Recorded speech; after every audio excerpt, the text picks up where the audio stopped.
Testing.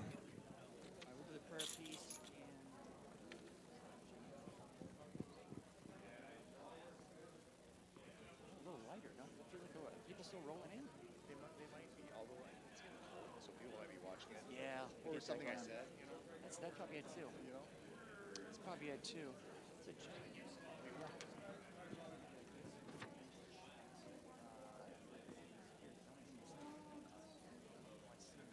Give me 1 second.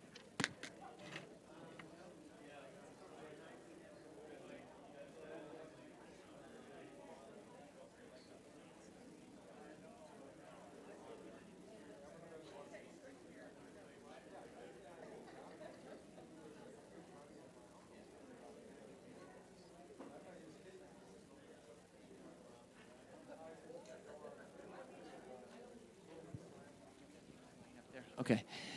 Okay, folks, we want to respect your time. So if you could grab your little prayer for peace, this will allow us to begin here very shortly. As you can imagine, we'll have a very full class this evening, as we've had full classes in the past. Today is it's a mixed day in terms of the kind of heroes we have in terms of our American soldiers and the American contribution in the war, both the European theater and the Pacific theater, but also it's difficult too, right, to see how much sacrifice and bloodshed and what they had to go through in some of the horrific conditions. So make sure we're praying for our troops on a regular basis and giving thanks to God for them. In the name of the Father, the Son, and the Holy Spirit, let us pray. Lord Jesus Christ, you are the true King of peace, and you alone has found freedom. Please free our world from conflict. Bring unity to troubled nations. Let your glorious peace reign in every heart. Dispel all darkness and evil. Protect the dignity of every human life. Replace hatred with your love. Give wisdom to world leaders. Free them from selfish ambition. Eliminate all violence and war. Glorious Virgin Mary, Saint Michael the Archangel, every angel and saint, please pray for peace. Pray for unity amongst nations. Pray for unity amongst all people. Pray for the most vulnerable. Pray for those suffering. Pray for the fearful. Pray for those most in need. Pray for us all. Jesus, Son of the living God, have mercy on us. Jesus, hear our prayers. Jesus, I trust in you. Amen. Let's entrust the evening to the Blessed Virgin Mary as we say, Hail Mary. The Lord is with thee. Blessed is the fruit of thy womb, Jesus. Holy Mary, Mother of God, pray for us sinners, now and at the hour of our death. Amen. Saint Therese, Saints Louis and Zélie Martin, our beloved Saint Joseph. In the Father, the Son, and the Holy Spirit. Amen. Okay, so before Dr. Worner gets up and shares with us the European front, just a couple of things. One is to make sure we're on the same page calendar-wise.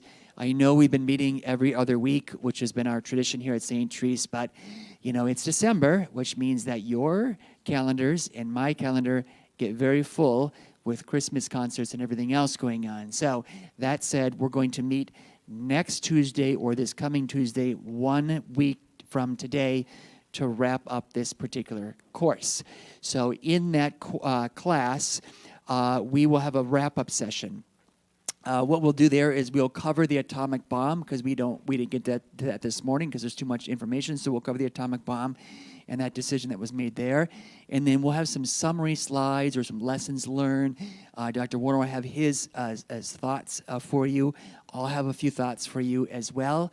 And then we thought we'd have just a little bit of back and forth to kind of wrap up the session. No comments or thoughts or questions. So please do come with those if you could. Say, here's what I've been thinking.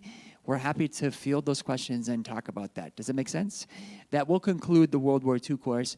And this morning, they were very delighted, and they said they really love the course. It's been the same in the evening. I assume you've enjoyed this one. It's been a good course, been my favorite one so far in the 9 years we've been doing this, which has been great. So for those of you that have OCD with your calendars and what am I doing in the spring, what are we doing in the spring, what we're going to do in the spring is something called the School of prayer, the school of prayer, which is going to look at things like, how do I actually pray each day? How do I discern God's will? How do I know if this is God's voice or my voice or the evil one's voice? What if I've been wounded in life? How do I bring that to Jesus? What does that look like? How do I sanctify my day? So a lot on prayer and around prayer. It's a great little course, 10 classes long.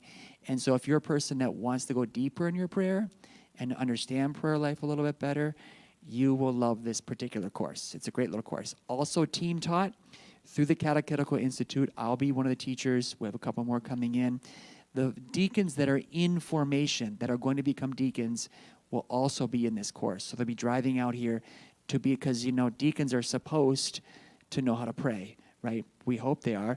I know Deacon John Algar doesn't pray much, but most deacons really do pray quite a bit there. So, School of Prayer, the flyer for that here, which they designed for me, is right over there. So please do grab that.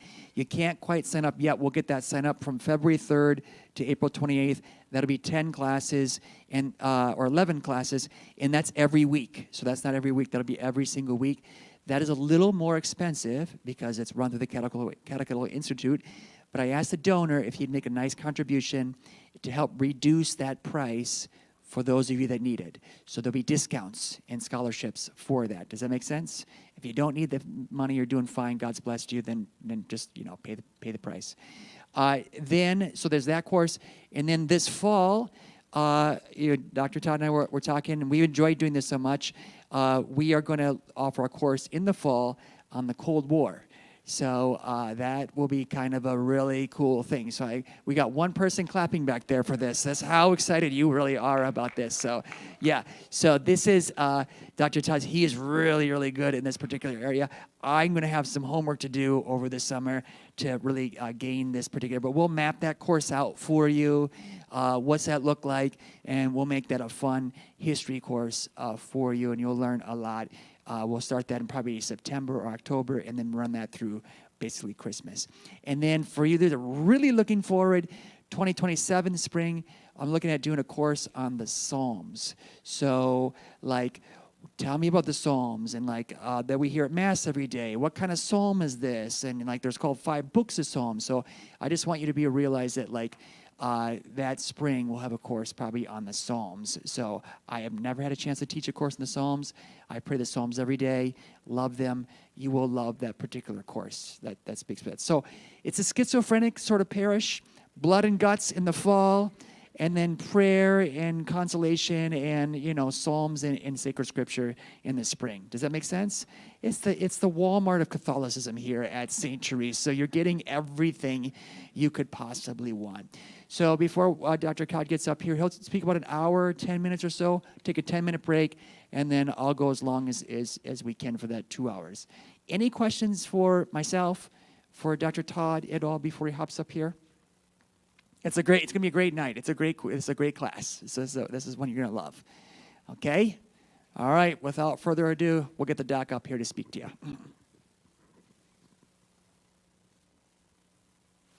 Okay, can you guys hear me okay? Okay, great. Thank you, Father. And can we have a round of applause for Father, because he's the founder of the feast on this. So first of all, I want to commend all of you for being here. It's getting colder out. It's getting darker out. And you've just gone through a lot of weeks of darkness in the material. The first thing I kind of want to say about studying World War II and learning what we've talked about here, the rise of Hitler, we had Hitler and Churchill, we had the Eastern Front, we've had 4 hours on the Holocaust just getting worse and worse and worse. We're going to get a little bit of daylight in this session. And this is where we're going to focus on the Americans and kind of what the Americans and the Allies did to rebut or to fight against the enemy. And one of the things that you discover in the Second World War, and I think in the Cold War, and a lot of different conflicts, is you have to kind of know who the enemy is and what they stand for. Because what you'll find at the beginning of a lot of conflicts is a lot of deviousness, a lot of seduction, a lot of manipulation, where one can sort of say, well, I can see their point, or well, this is kind of attractive to me, or do they, shouldn't we consider our own flaws before we judge other people's flaws? And so it's very important to recognize these are dramatic plays, narratives that just deal with the messiness of human nature. And so understanding your enemy is very important, and we obviously have very, very big enemies in the narrative of the Second World War. The second thing I want to say is we're kind of excited about the notion of the Cold War, because if you look at, many historians call the 20th century, they call it the short 20th century, which started in 1914 with World War I and ended in 1991 with the fall of the Soviet Union. And the reason why they call it the short 20th century is that it was a series of a cascading events, cause and effect from the beginning of World War I, led ultimately to the despair in Europe, especially in Germany, and the rise of National Socialism, the rise of fascism, which ultimately led to World War II, the destruction of the Nazis, the rise of the Americans, the rise of the Soviets, led to the Cold War and all of its different chapters, and ultimately landed with the collapse of the Soviet Union. So one conflict begat another conflict, and it's mesmerizing because it's filled with just awful characters and brilliantly heroic ones. And so if we want to study history, we need to study it in terms of story and narrative. Flannery O'Connor, a great Catholic novelist from the South, said, I tell a story because a statement would be inadequate. History is oftentimes taught as statements, fact, when in fact it's a narrative, it's a story, it's a play with morals up and down, good features and bad features, sometimes good and bad in each person. So if we ever lose track of history as a story, we lose track of the importance of telling a tale to make a point. Jesus Christ himself, he didn't just say, love your neighbor as yourself. He told the story of the Good Samaritan. And everybody was mesmerized by the parables when they didn't quite get the platitudes. So history is a large narrative, a large story, and we got to study it and learn from it. Last thing I'll say before we start. There's a story about, many of you are familiar with a story called Quo Vadis. Quo Vadis it's a novel that's been written, but I'm talking about the original story of Quo Vadis. And Quo Vadis is a story that was passed on from the church fathers from the time of Peter, that in AD 60 or 62, Emperor Nero was just killing Christians left and right in Rome. And the early Christian community said to Peter, you got to leave, because he's going to kill you. And Peter reluctantly gets his stuff and he starts leaving Rome. And as the story goes, as he's leaving and walking on the Appian Way, he encounters a vision of Christ going the opposite direction, going towards Rome. And Peter says, Lord, where are you going? Domine quo vadis. Lord, where are you going? And Jesus says, I'm going to Rome to be crucified again. Because Jesus is going to where his people are, and he's going to die with them. And at that moment, Peter realized, I can't walk away from this. And he heads back to Rome, and as you all know, he ultimately is martyred. He's crucified upside down, because he says he does not want to die like his Christ. He's not worthy to die like his Christ, and the rest is history.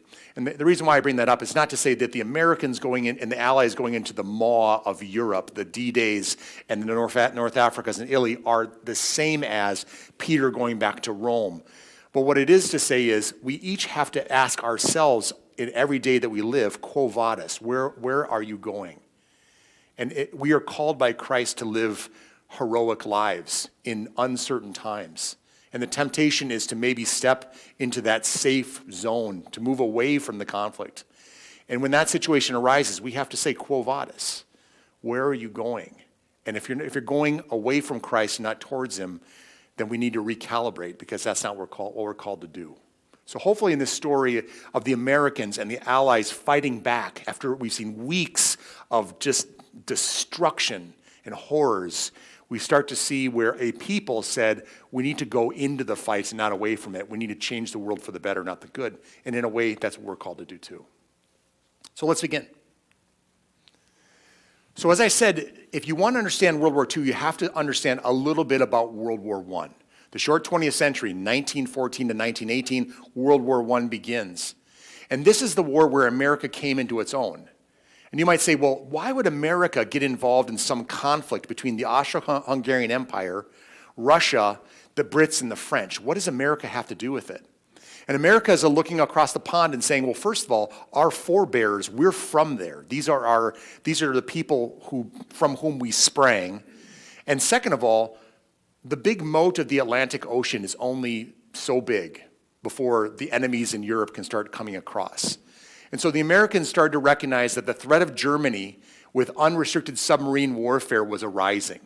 So Americans started to say the moat isn't as safe as it once was because the submarines can take out our ships. There was a Zimmerman telegram, the famous Zimmerman telegram. I'd never heard of it until my daughters told me about it from their history class a couple years ago. The Zimmerman telegram revealed that Germany was trying to coax Mexico into an alliance with them against us. So the notion that we are not necessarily safe even with our neighbors potentially. And then President Woodrow Wilson at the time, he had an aim to make the world safe for democracy. He kind of was a believer in the end of history, that all political systems will ultimately land in democracy, where people are governed with their own consent. We're all headed towards democracy, and we got to make sure that the totalitarians out there that try to stymie that are taken care of. So during World War I, America is rapidly mobilizing, it's massively industrializing, and ultimately sends its troops to Europe in 1917. We forget sometimes, America was in World War I for 1 year, and 1 year alone. And it was the decisive factor. We're going to find again and again in World War I, in World War II, and other ventures, I'm not saying it's always this easy, but in some of the biggest wars, America may be involved for a short span of time, and it is the decisive factor. Because the resources we had in human beings, but also manufacturing, material, et cetera, and wealth was stunning compared to the rest of the world. So just also so you know this, the World War I you should really read about. How do we get into it and what happened during it? A great book is called Sleepwalkers. I think I'm trying to remember the name of the author, but it's called Sleepwalkers. It came out a couple years ago, won all sorts of awards about the mess that led to the beginnings of World War I. The other book to read is Barbara Tuchman's The Guns of August, which are terrific. So Sleepwalkers and The Guns of August. When World War I finishes in 1918, what falls apart? Well, nothing less than the Ottoman Empire, the Russian Empire, the German Empire, and the Austro-Hungarian Empire, and Great Britain and France are reeling. It was a geopolitical earthquake that happened at the end of World War I. And these are empires, some of which had been around for hundreds of years, centuries, others less so. But everything shifted, and America was the one primary ascendant nation that came out of it. So then there's a man named Franklin Delano Roosevelt. And before World War I, he's a Harvard-educated patrician. He becomes a New York State senator between 1911 and 1913, gets in to become Assistant Secretary of the Navy throughout the war. As a matter of fact, Winston Churchill met Franklin Roosevelt in these early days. Franklin kind of sniffed at Winston. Winston thought Franklin was kind of arrogant, but Winston wasn't going to be stopped by that, and he just was brash, going his own way. That was their first meeting. It would be the beginning of a relationship that would ultimately become very warm. Wasn't so warm back then.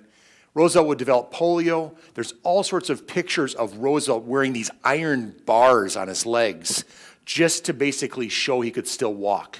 I mean, think about how hard it would be for a politician to demonstrate weakness by not being able to stand on his own 2 feet. And so people would say when he'd be holding his son or his wife's hand while he was wearing those iron bars, he would draw blood because he was squeezing so hard because it was so painful for him to stand until he ultimately had to come into a wheelchair. He became a New York governor between 1928 and 32, and then he'd be elected president and serve.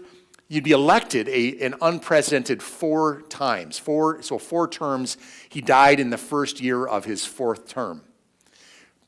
Roosevelt navigated the Great Depression with what was called the New Deal and all sorts of programs in the midst of awful penury and poverty and 25 to 30% unemployment, bread lines, desperation. The government came to the rescue in one of the few times in history where they really poured into a lot of resources and it helped turn certain things around. The CCC, the WPA, the Social Security Act. And maybe if you were to characterize Roosevelt's contribution to the world during his presidency, it was this quote: "The only thing we have to fear is fear itself." He wanted to say that in the midst of all the things that are happening to us, we have agency. We can do something about this. But if we get too afraid and if we become too reluctant and we're on our heels, the bottom line is we'll fail. So we need to seize this opportunity. We need to assert ourselves. And this smiling, monocled, fireside chatting guy revolutionized politics at the time. So we move into the 1930s, and this is kind of bringing us more to the relevance of World War II. There's a political movement that originated that was called America First. And this was a non-interventionist movement that didn't want to have anything to do with European wars. That included no money to European wars. It meant we're more nationalist. We're our nation first. We're gonna focus on our defense. We're going to have an aversion to war in general. We're going to put money into our domestic priorities because, after all, we've been broke all this time. We can't give money to wars across the sea. And the America First Committee basically was established officially in September of 1940. This is a year after World War II broke out, and this is 15 months before we actually entered World War II with the bombing of Pearl Harbor. But this is a big movement. We had 800,000 members, 450 chapters. It had very notable figures that were championing it, business leaders, influential figures, and everybody knows who the guy on the right is, right? Right? We have an airport named after him, Charles Lindbergh. Just so you know, Charles Lindbergh was at one point decorated by Hitler for his air exploits, for his Spirit of St. Louis and flight across the Atlantic and so on.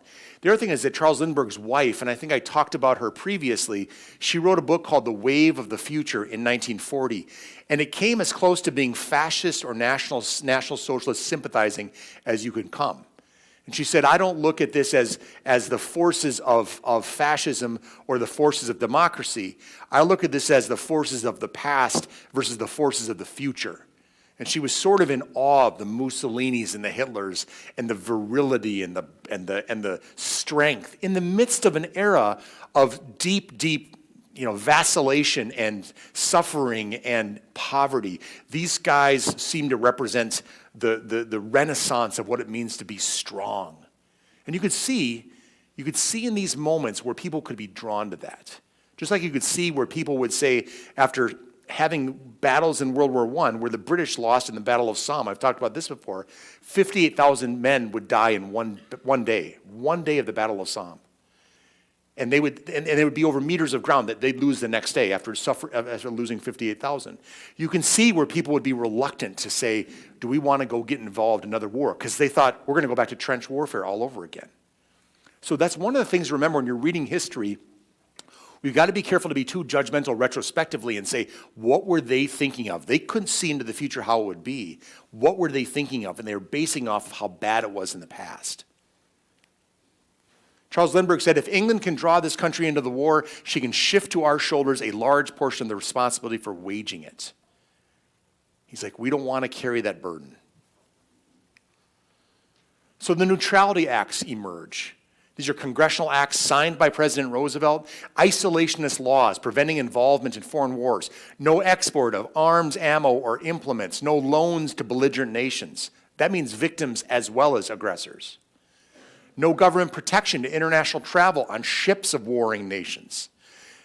Roosevelt signs this, but he also has his finger on the pulse of what's going on in Europe, and he becomes quite uneasy because he recognizes that we aren't discerning between aggressors and victims. What happens if someone is getting annihilated by another person and we say, well, we're going to be aloof to this process, and that victim is going to be like destroyed? And he says, he basically said that at the outbreak of the war in September of 1939, he said such policies are vitally dangerous to American neutrality, security, and peace, and he started urging their repeal. So the Neutrality Act, the closer and closer we got to war, because remember, we didn't enter till December of 1941.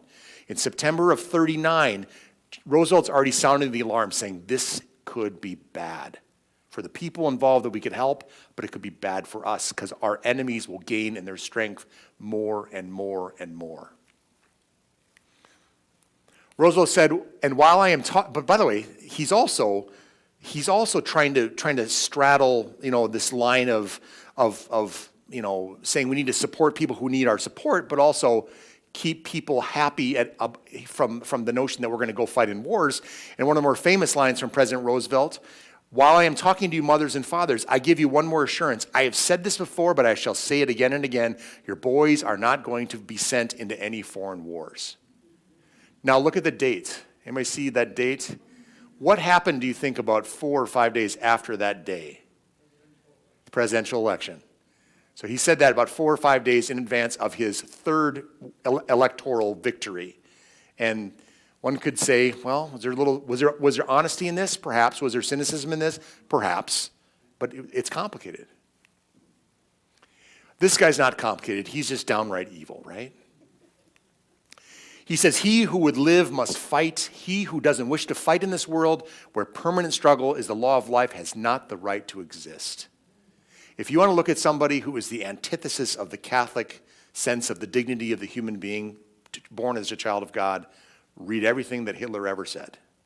Read what he wrote in Mein Kampf. And then there's this guy. We like him. Churchill, as you might remember, in 1940, just to give you a recap, in 1940, Neville Chamberlain gets booted because everybody said, you appeased, and everything's collapsing. Hitler now has turned west on us. He's beating Denmark, Belgium, the Netherlands. He's stranded all of our forces on the beaches of Dunkirk, and he's about to conquer France in 6 weeks, when in World War I, the enemies, the Axis, could not defeat France in 4 years. And Churchill's sitting there having to decide whether to fight or whether not to fight. Remember, the way to characterize Churchill at this moment is alone. Terribly, terribly alone, because the Americans are isolationist. His own cabinet wants to cut a deal. The French are defeated. The Nazis are roaring. And here he is, and he has Nazi sympathizers among the aristocracy who don't want to fight, and he's got to figure out what to do. And if you remember, I quoted this in one of our last talks. It's a little long, but it's still worth listening to. Even though large tracts of Europe and many old and famous states have fallen or may fall into the grip of the Gestapo and all the odious apparatus of Nazi rule, we shall not flag or fail. We shall go on to the end. We shall fight in France, and we shall fight on the seas and oceans. We shall fight with growing confidence and growing strength in the air. We shall defend our island, whatever the cost may be. We shall fight on the beaches. We shall fight on the landing grounds. We shall fight in the fields and in the streets. We shall fight in the hills. We shall never surrender. And even if, which I do not for a moment believe, this island or a large part of it is subjugated and starving, then our empire beyond the seas, armed and guarded by the British fleet, would carry on the struggle until in God's good time, the new world with all its power and might steps forth to the rescue and the liberation of the old. One has to stop, has to pause. I'm not trying to emphasize this too much, but it can't be emphasized too much. This was the nidus. This one guy in the European theater was the nidus around which the entire effort to defeat Hitler would grow. Because if he would have if Lord Chamberlain would have been the prime minister, they would have cut a deal. And if Churchill would have been voted out, they would have cut a deal.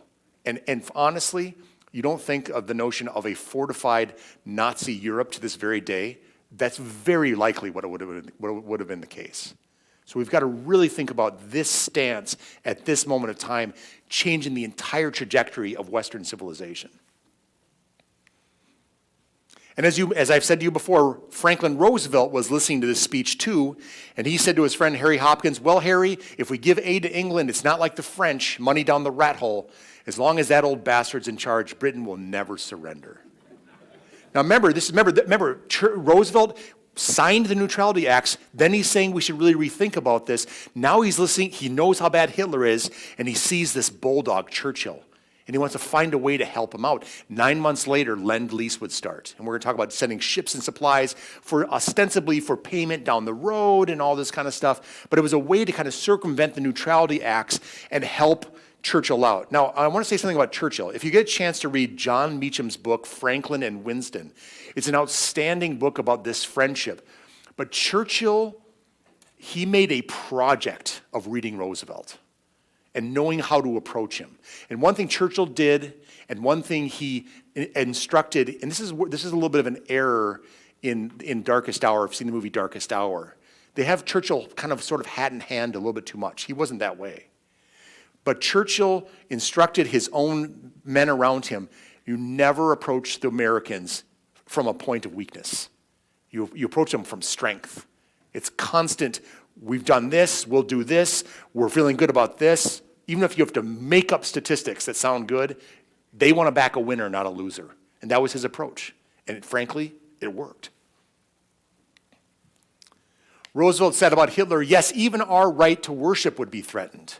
The Nazi world does not recognize any God except Hitler, for the Nazis are as ruthless as the communists in the denial of God. What place has religion which preaches the dignity of the human being, the majesty of the human soul, in a world where moral standards are measured by treachery and bribery and fifth columnists? Will our children too wander off, goose-stepping in search of new gods? We do not accept, we will not permit this Nazi shape of things to come. It will never be forced upon us if we act in this present crisis with the wisdom and the courage which has distinguished our country in all the crises of the past. Roosevelt got it. He just had to figure out, how do I navigate this among a war-weary population? So the Lend-Lease Act of 1941 would be one of the first approaches. So this would be a U.S. law passed in March of 31, allowing the lending or leasing of food, weaponry, or vehicles to Allied nations during World War II and getting payment at a later date. Now, I have a patient who works for General Mills, and he would be in charge of internationally traveling and making sure all the stockades, the grocery stores on the bases were filled and outfitted thanks to General Mills, okay? And I said, how many bases are there? And he said, I'll show you a picture. And he brought me a picture that shows in little squares across the globe how many naval bases there are. It is stunning how many bases there are, American bases, across the entire world. And that started with this. Because in Lend-Lease, ultimately, the things that we gave the Brits ultimately paid back by giving the military bases to the Americans. Now you might say, well, what happened? How do they do this? How do they pass this law when there was such a fervency around America first and isolationism and neutrality? Well, Americans saw what happened in the fall of France in 1940. Again, France falls in 6 weeks. The mighty French fell, collapsed in 6 weeks. In the Battle of Britain, the screaming Stuka fighters, the bombers, the fires in London and Coventry and so on, the Battle of Britain, and then, of course, the Churchill speeches. Again, if you're going to read anything from Churchill, read the summer of 1940. They're his best speeches at the worst time, right? Public opinion went from 35% of supporting the Europeans who needed financial support to 70% in a matter of a few months. America also recognized that Great Britain and the Soviet Union would serve as a bulwark against the rising Nazi aggression. It amounted to about $50 billion to the Great Britain and the Soviet Union. Father will talk about some funding of Lend-Lease over to China through the Pacific. But that was a lot of money at that time. And by the way, you guys see this cartoon on the side there? See the Neutrality Act, and the beard is holding back aid that will win. Does anybody recognize who that artist might be? It's Dr. Seuss. Yeah, Dr. Seuss.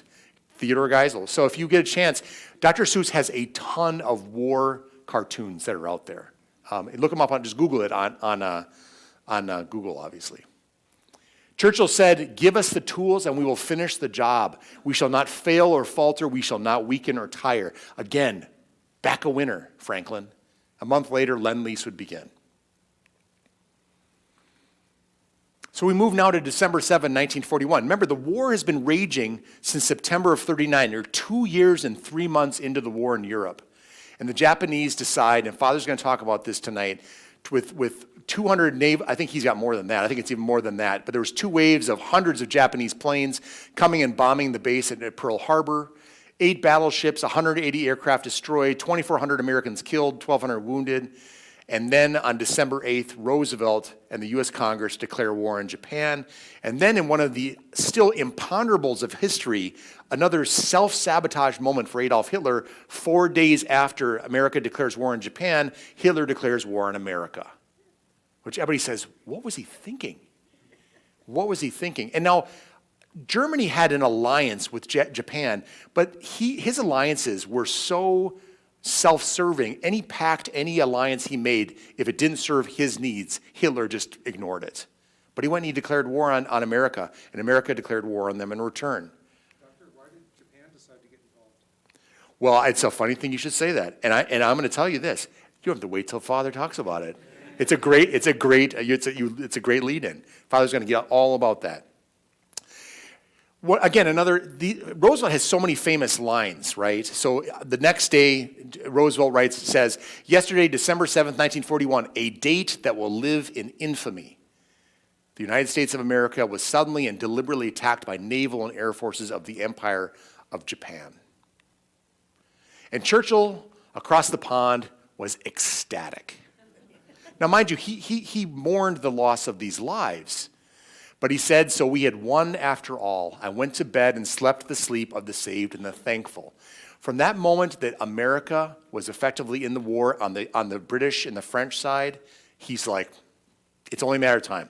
We've won. The arsenal of democracy is what Roosevelt called it, and they're on our side.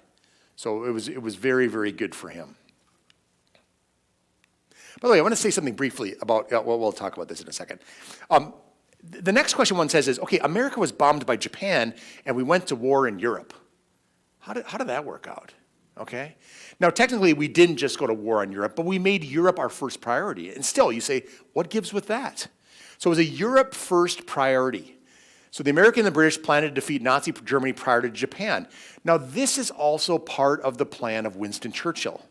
This is Churchill. It's letter writing. It's phone calls. It's telegrams. It's cultivating. It's a dance. He was dancing with Roosevelt, brought him into the fold. And he said, you know, the majority of Allied military resources should be dedicated to the German defeat, in part because London and Moscow, we are your allies, and there's an onslaught against us. If he destroys us and our capitals, he collects everything, and we're your allies then. Then you have an entire Nazified Eastern Hemisphere, Europe and into Russia, and then you have a Japanese Pacific, and there you are all alone. The alliance was held together by this common unity against the Nazis, and this was formalized at a conference between Churchill and FDR at the Arcadia Conference. You could plumb the depths of so many aspects of World War II, but what you should also do is read about the conferences. Read about Arcadia, read about Cairo, read about Tehran, when Stalin and Churchill and FDR are meeting. Read about Yalta, one of the more infamous meetings in February of 1945. And what it is again, it's an exploration of human nature. Who read the room the best? Who got what they wanted? It's poker. Who played their cards right? Who could bluff best? As I said to you in one of our previous talks, Anthony Eden, who was the foreign minister serving with Churchill and spent a lot of time with him at these meetings, he said, if I had anybody in my negotiating team, anybody I could choose that would be my lead, it would be Stalin. Because he was mesmerizing. He knew how to hold back. He knew how to push. He read the room perfectly. And everybody else started kind of catering to him. He said he was a master. No lover ever studied every whim of his mistress as I did those of President Roosevelt. So Churchill, again, read Franklin and Winston. Churchill, when he would come over to the United States several times and he'd stay at the White House, Eleanor would almost have a nervous breakdown because Churchill would drink hard and smoke and keep Franklin up so late. And Franklin was getting sick, his heart failure, his blood pressure too high. He was weak with his polio. Eleanor was like, he's a terror. She was always praying he would leave sooner than he did. But they developed this very deep friendship, very warm, very witty, and Churchill truly negotiated that relationship with just unbelievable deftness. There's a story of how one time Winston Churchill was in the bathtub, and he gets up and walks out of the bathtub completely naked, and in rolls Franklin Roosevelt, and he looks up and he sees Franklin very pink and very naked. And Winston stands there like this, and he says, "Pray enter." The Prime Minister, pray enter, Franklin. He goes, "The Prime Minister of England has nothing to hide from the President of the United States." One of the less celebrated heroes of World War II is George Marshall. George Marshall was amazing. He was the U.S. Army Chief of Staff from 39 to 45. He was the principal architect of the global military effort in World War II. Franklin Roosevelt appointed him to this position the day Germany attacked Poland in September of 39, and he would transform a 174,000 fledgling army into an 8.3 million strong fighting force across 3 continents. He coordinated Lend-Lease. He selected every senior commander and enforced ruthless standards of competence. Think about the names in World War II you've heard of: Eisenhower, Patton, Bradley, Clark, Stilwell, MacArthur. Marshall helped appoint all of them. He was a champion of Europe first, so they had Europe first. He was a champion of the D-Day invasion. They did D-Day. He always wanted to command in the field, and he was stuck in D.C.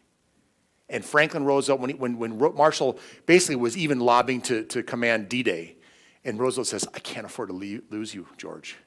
He didn't call him George. Everybody called him General Marshall. He was very, very erect and proper and so on.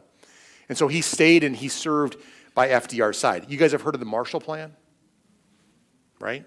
Named after George Marshall. Gave a speech at Harvard about it. And by the way, Truman, everybody wanted to call it the Truman Plan. He says, if they call it the Truman Plan, it's going to be dead on arrival as soon as it arrives at Congress. Let's name it after George. And it was one of the things that sold it, because George was a national treasure. Military power wins battles, but spiritual power wins wars.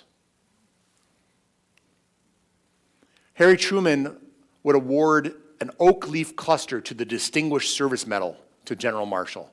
And he would give a speech saying, statesman and soldier, he had courage, fortitude, and vision, and best of all, a rare self-effacement.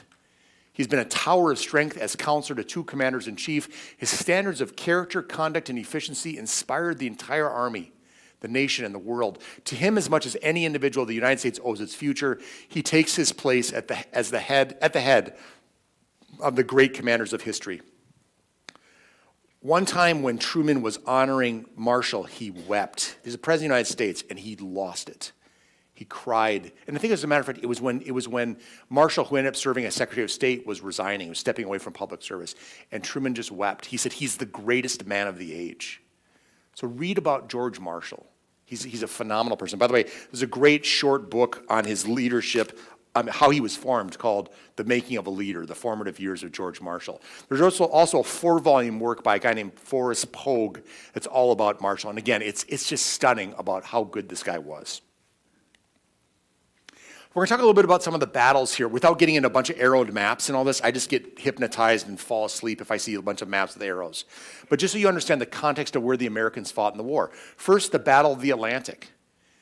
If you're going to supply Britain and the Allies with materiel, you need to be able to cross the ocean. And if you're being plagued by the wolf packs of U-boats, the submarines, it'll never work. And so this was the longest battle of the entire war, fighting for 6 years for the Brits and the French that were, de Gaulle and so on, but also the Americans, since from the time they started to the time they ended, they needed to keep the U-boats from sinking their ships. So using radar, using code breaking of Enigma, which was the code machine the Germans used, bombers that would escort the ships, it turned the tide of battle, but not at a small cost. 3,500 Allied merchant ships, 175 Allied warships, 72,000 sailors versus 783 U-boats and 30,000 German sailors. So you had to secure the Atlantic. They called the sea lanes, where the ships could get through. Roosevelt said, to be ultimately successful in world mastery, Hitler knows he must get control of the seas. He must first destroy the bridge of ships which we are building across the Atlantic and over which we shall continue to roll the implements of war to help destroy him. By the way, just so you know, when the French capitulated, that's another chapter about Vichy France and Marshal Pétain and this kind of capitulating to the Nazis and so on. The French were going to turn their fleet, their naval fleet, over to the Nazis. And Churchill said, give it to us. Give it to us. And the French refused, because the French kind of hate the Brits. And the Brits kind of don't like the French, this kind of sibling rivalry forever. When the French decided we're not going to give it to the Brits, we're just going to give it to the people that overmastered us, the Brits came and bombed the fleet. So the British, I saw somebody this morning who said her mother-in-law witnessed the bombing of the French fleet, which is pretty fascinating. But think about it. The French have been kind of sore about that ever since. Churchill said the Atlantic battle was a dominating factor all through the war. Never for one moment could we forget that everything happening elsewhere on land, sea, or in the air depended ultimately on the Battle of the Atlantic's outcome. And amid all other cares, we viewed its changing fortunes day by day with hope or apprehension. Think about this, is Churchill saying this. The only thing that ever really frightened me during the war was the U-boat peril. The submarines cutting off our supplies. Okay, so just again, we're just 50,000 foot view. The Battle of the Atlantic, you've got to dominate the seas. That's one battle. The next thing the Allies did, the Americans did, was Operation Torch, which was to go into North Africa. They might say, North Africa? That's pretty far from Germany. But the Italians and the Germans had taken over much of North Africa, so the Mediterranean Sea was entirely theirs. And so they decided on a peripheral strategy. We need to build our armies up. We need to get some fighting experience before we go and try to conquer the mainland of Germany. So they started in North Africa. And they launched it on November 8th of 1942. And this is under General Eisenhower, we'll talk about him, and also British General Montgomery. This is the first major joint Anglo-American venture. The British were there since 1940. Americans joined in November of 42. Now, just a few more details about this. Churchill thought we need to attack the soft underbelly of the Axis powers. So we need to basically fight in North Africa. We also have to get into Italy, which is what they did. What were the goals of Operation Torch? Secure French, Morocco, and Algeria, get the Nazi oil supplies, take the pressure off the Eastern Front, because the Nazis were just diving deep into the Soviet Union. And we need to basically capture Erwin Rommel, known as the Desert Fox. The Desert Fox, who was an ingenious military strategist as a tank commander. They want to capture him between the British forces in the east and the American forces in the west. And while they're at it, secure the Suez Canal and open the shipping lanes in the Mediterranean so that Allies can get supplies in through that area. The Axis, the Germans and the Italians would surrender in May of 1943 after Rommel was defeated at the Second Battle of El Alamein. Just think about this, though. Remember I said how Americans come in and they just kick butt? America got there in November of 42. The Brits had been there for 2 years. 6 months later, we've owned North Africa. Rommel's defeated. So now we've secured North Africa, which means now we have a foothold in the Mediterranean. Eisenhower. Amazing. An amazing person. He was the commander of many European campaigns, including North Africa's Operation Torch, Operation Avalanche that went into Italy and Sicily, and he was named the Supreme Allied Commander of the Allied Expeditionary Force, including D-Day, from D-Day all the way to VE Day, okay? One of the greatest things about Marshall and Eisenhower was their demeanor. They knew intuitively how to work with people, right? Imagine you're Eisenhower and you're dealing with egos like Churchill, Monty, Patton, and de Gaulle. Think about all the fracturing that can happen within those groups because these people are jackasses and they've got their own agendas. And Eisenhower took a backseat. He took abuse, but he knew how to work them, how to help salve certain wounds and allay certain fears and so on and so forth. And he pulled together, and he was a maestro of an orchestra of a very difficult set of players. He also maintained the confidence of George Marshall and Roosevelt. So he was a masterful person when it came to personal interactions. George Marshall paid him a compliment saying he's the best political general since Scipio Africanus. And since I know you all know who Scipio Africanus is, I thought I should look it up and know who he is. Scipio Africanus defeated Hannibal in the Second Punic War. But the big point is he managed a multinational coalition army where political, diplomatic, and personal considerations mattered as much as military ones, right? As Thomas Sowell once said, people are not blocks of wood to be moved about. They have their own agendas and appetites and insights and blind spots and so on. And Eisenhower read this. So a good book on Eisenhower is Michael Korda's Ike, An American Hero. And it just gives you a flavor as kind of the genius that he brought to command. He also wrote a book called Crusade in Europe, which is the name of my talk tonight, just about how he did it. The history of free men is never really written by chance, but by choice, their choice. That's what Eisenhower said. Rommel, we just got to say a word about the Nazi commander, the tank commander. Brilliant guy. Unbelievably innovative strategist. If you think about it, he was in charge of. The French spent all their money and time playing cards. The soldiers played cards while the Nazis were preparing to turn west because they said, we got this. We have this incredible fortified line called the Maginot Line. It's impenetrable, so we're good. Pass the cards, pass the Cheetos, we're good. Rommel led the tanks through a forest up through Belgium called the Ardennes Forest that everybody said, you can't get through there. And he just blitzkrieged right through there and took the French were in disarray, and 300,000 Frenchmen surrendered in 6 weeks. It was one of the worst military losses, debacles in history. And that's partly because Rommel outthought them. He also commanded the Africa Corps, kind of this tank command, and he was brilliant. He was constantly vexing to the Allies in his strategies and so on. Then when he was ousted from there, he commanded the defenses at D-Day. They kind of picked him for the big projects, right? But ultimately, he was implicated in the 1944 July plot, Operation Valkyrie, to assassinate Hitler, and he was forced to commit suicide. But then they publicized it as him kind of dying from an illness, and he was a hero and so on, but Hitler was having none of it. No plan survives contact with the enemy, says Rommel. What's interesting about these commanders, Eisenhower, Marshall, Rommel, is they almost could write books for CEOs. You know, there's just nuances about human nature that they knew so well. Operation Avalanche, so I'm not trying to get you lost in operations, but just remember, Battle of the Atlantic, keep those sea lanes open, fire the U-boats, the submarines. Operation Torch, North Africa, get a foothold so you can move across the Mediterranean. Now let's go into Italy. This is Operation Avalanche, Sicily and Italy. Let's get the fascists out. Let's secure the Mediterranean, and let's bring the German forces. They get distracted from France. They come down to Italy, and now France is more open for a D-Day invasion. It also pulls Nazi forces away from the Soviets. And by the way, Stalin was very impatient. He's like, when are you guys coming? We're dying here. We're dying here. And just, I'm going to give you another clarification. I probably said it before. Of 5 Nazis killed in World War II, 4 were killed by the Soviets. America lost 250,000 soldiers, 250,000 casualties. The Soviets lost 27 million. So you can see where they would get a little bit impatient, saying, when are you coming, guys? When are you coming? Into Italy, the battles of Anzio, 28,000 Allies, 40,000 Axis deaths. Monte Cassino, 55,000 Allied, 20,000 Axis casualties. Ultimately would lead to the collapse of the Italians and the Germans that were in there. Rome would be captured in early 1944, or June of 44.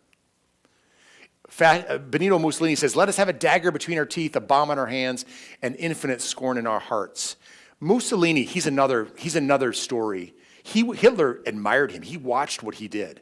When Mussolini did a march on Rome and basically got power, this is what inspired Hitler to do the beer hall putsch, to try to overthrow the government. He watched him do that. When Mussolini moved and defied the League of Nations by invading Abyssinia, which is Ethiopia, in 1936, Hitler basically, and Abyssinia is Ethiopia, Hitler basically watched him do that and said, we can do that in the Rhineland.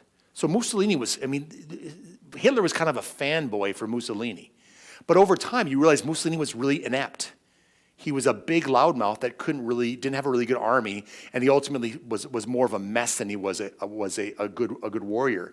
As a matter of fact, when Mussolini one time was captured, arrested, put in some Alpine prison, and the SS came in on gliders, they rescued him, only for Mussolini to be rearrested and ultimately killed and executed by his own people, hung upside down at a gas station in a piazza. The Battle of the Atlantic, Operation Torch in the North Africa, Operation Avalanche in Sicily and Italy. You see what's happening. The Soviets are coming from the east, and you can see the Allies are coming from the south and from the west. Strategic bombing. So the U.S. Air Force and the Royal Air Force for about 3 years started bombing the living daylights out of Germany. They first had to gain air superiority, which they did, but they would do daytime bombing for hitting military sites and British nighttime bombing, which was industrial. And they, again, began doing factories, oil supplies, transport networks. They wanted to bleed kind of the economy and the military support and so on. So they gained air superiority, which is what they needed. But in the process, they started carpet bombing, and they killed hundreds of thousands of civilians. And I know Father will talk about kind of the morality of this kind of an approach. Roosevelt, at the beginning of the war, was very against bombing cities. And he said, I know this is long, but he sent a telegram to Joseph Kennedy. That's John Kennedy's father. Joseph Kennedy was the American ambassador to Great Britain. Another incredible story, because he was kind of really a defeatist. Churchill did not like Joseph Kennedy. And Joseph Kennedy's like, you should just give up. We should give up. Kennedy kind of left that post in disgrace. But Roosevelt sends a message on the first day of the war to Kennedy saying, the ruthless bombing from the air of civilians in unfortified centers of population during the course of the hostilities, which have raged in various quarters of the earth during the past few years, which has resulted in the maiming and the death of thousands of defenseless men, women, and children, has sickened the hearts of every civilized man and woman, has profoundly shocked the conscience of humanity. I am therefore addressing this urgent appeal to every government which may be engaged in hostilities publicly to affirm its determination that its armed forces shall in no event and under no circumstances undertake the bombardment from the air of civilian populations or of unfortified cities. Upon the understanding that these same rules of warfare will be scrupulously observed by all their opponents, I request an immediate reply. Well, as you might imagine, the Nazis, the Italians, they don't care. They're going to bomb cities. I mean, look what they did in England in summer of 1940. Roosevelt would change his mind, and we'll see what happens. We get into something called terror bombing. So the cities of Cologne, Hamburg, and Dresden were just among a number of them, were basically, in May of 1942, Germany's Cologne, the city of Cologne, they brought 1,000 bombers over 75 minutes that bombed and dropped firebombs, incendiary bombs, that destroyed 61% of the city. And it's stunning because the whole city was just in flames. They only killed 486. I don't know, they must have evacuated or something. I can't believe that's all they killed. But 59,000 people were rendered homeless. Hamburg, likewise, 8 days in 1943, a fire typhoon rising to 1,000 degrees, killing 40,000 and rendering 250,000 homeless. And probably most infamously is Dresden for 3 days in February of 45. Now, mind you guys, this is 3 months before the war is over. I mean, it's already kind of done. So they're kind of saying, that was kind of gratuitous. Do we need to do that? They sent 2 waves, 4,000 tons of bombs, firestorms killing 25,000. And still to this day, they say, did we have to do that? Was that some strategic importance, or was that just viciousness on the part of the Americans? I mean, the Allies. This is what these cities look like. Now, that's not saying that the Germans were any better. The Germans were horrible. But one has to say, as Catholics, where do we stand on this? I mean, what do you do? And this is not an easy question. By the way, if you happen to run the strategic bombing kind of plans, you have to have the word bomb in your name. All these guys got nicknames. So there's Sir Arthur Bomber Harris. In the Pacific, there was Curtis Bombs Away LeMay, you know. So Arthur Bomber Harris, the Marshal of the Royal Air Force, said, the Nazis entered this war under the rather childish delusion that they were going to bomb everyone else, and nobody was going to bomb them. They sowed the wind, and now they're going to reap the whirlwind. This is a stat that stunned me. The Germans dropped 825,000 tons of bombs during the course of the war. It's a lot of bombs. The Allies dropped 2.7 million tons, 3 times their amount. Remember Battle of the Atlantic, Operation Torch in the North Africa, Operation Avalanche into Sicily and into Italy, strategic bombing of the mainland of Germany. And now you have Operation Overlord, most famously, which was broken down into 3 operations. Operation Neptune was the actual D-Day landings. Overlord was from D-Day to the liberation of France, the liberation of Paris. And then Operation Bodyguard. Anybody seen the movie Operation Mincemeat? It's all about the true story, the Allies' attempt to put a fake document with the plans for an invasion on a dead body to float it onto the shore for the Germans to find, and they think they find that we're going to be invading in a place we're not going to be invading. So it was all deception in that fashion. June 6, 1944 was D-Day. 150,000 troops, parachute glider, landing crafts, 50 miles of French beach, 7,000 ships, 13,000 aircrafts, the largest amphibious assault in history. And the commander was Dwight Eisenhower. It involved 3 million troops ultimately as D-Day +1, D-Day +2, D-Day +3 happened. And again, it went from June 6 of 44 until August when Paris was liberated. Think about that. Remember we talked about how long does it take for Americans and the Allies, but especially with Americans in there, it took us 2 months to move from the hellscape of the beaches of France to liberating Paris. I mean, you think about that, that's pretty impressive with this, as horrible as the Nazis were, for us to fight through and to achieve that victory. Eisenhower giving Last minute encouragement to the D-Day soldiers.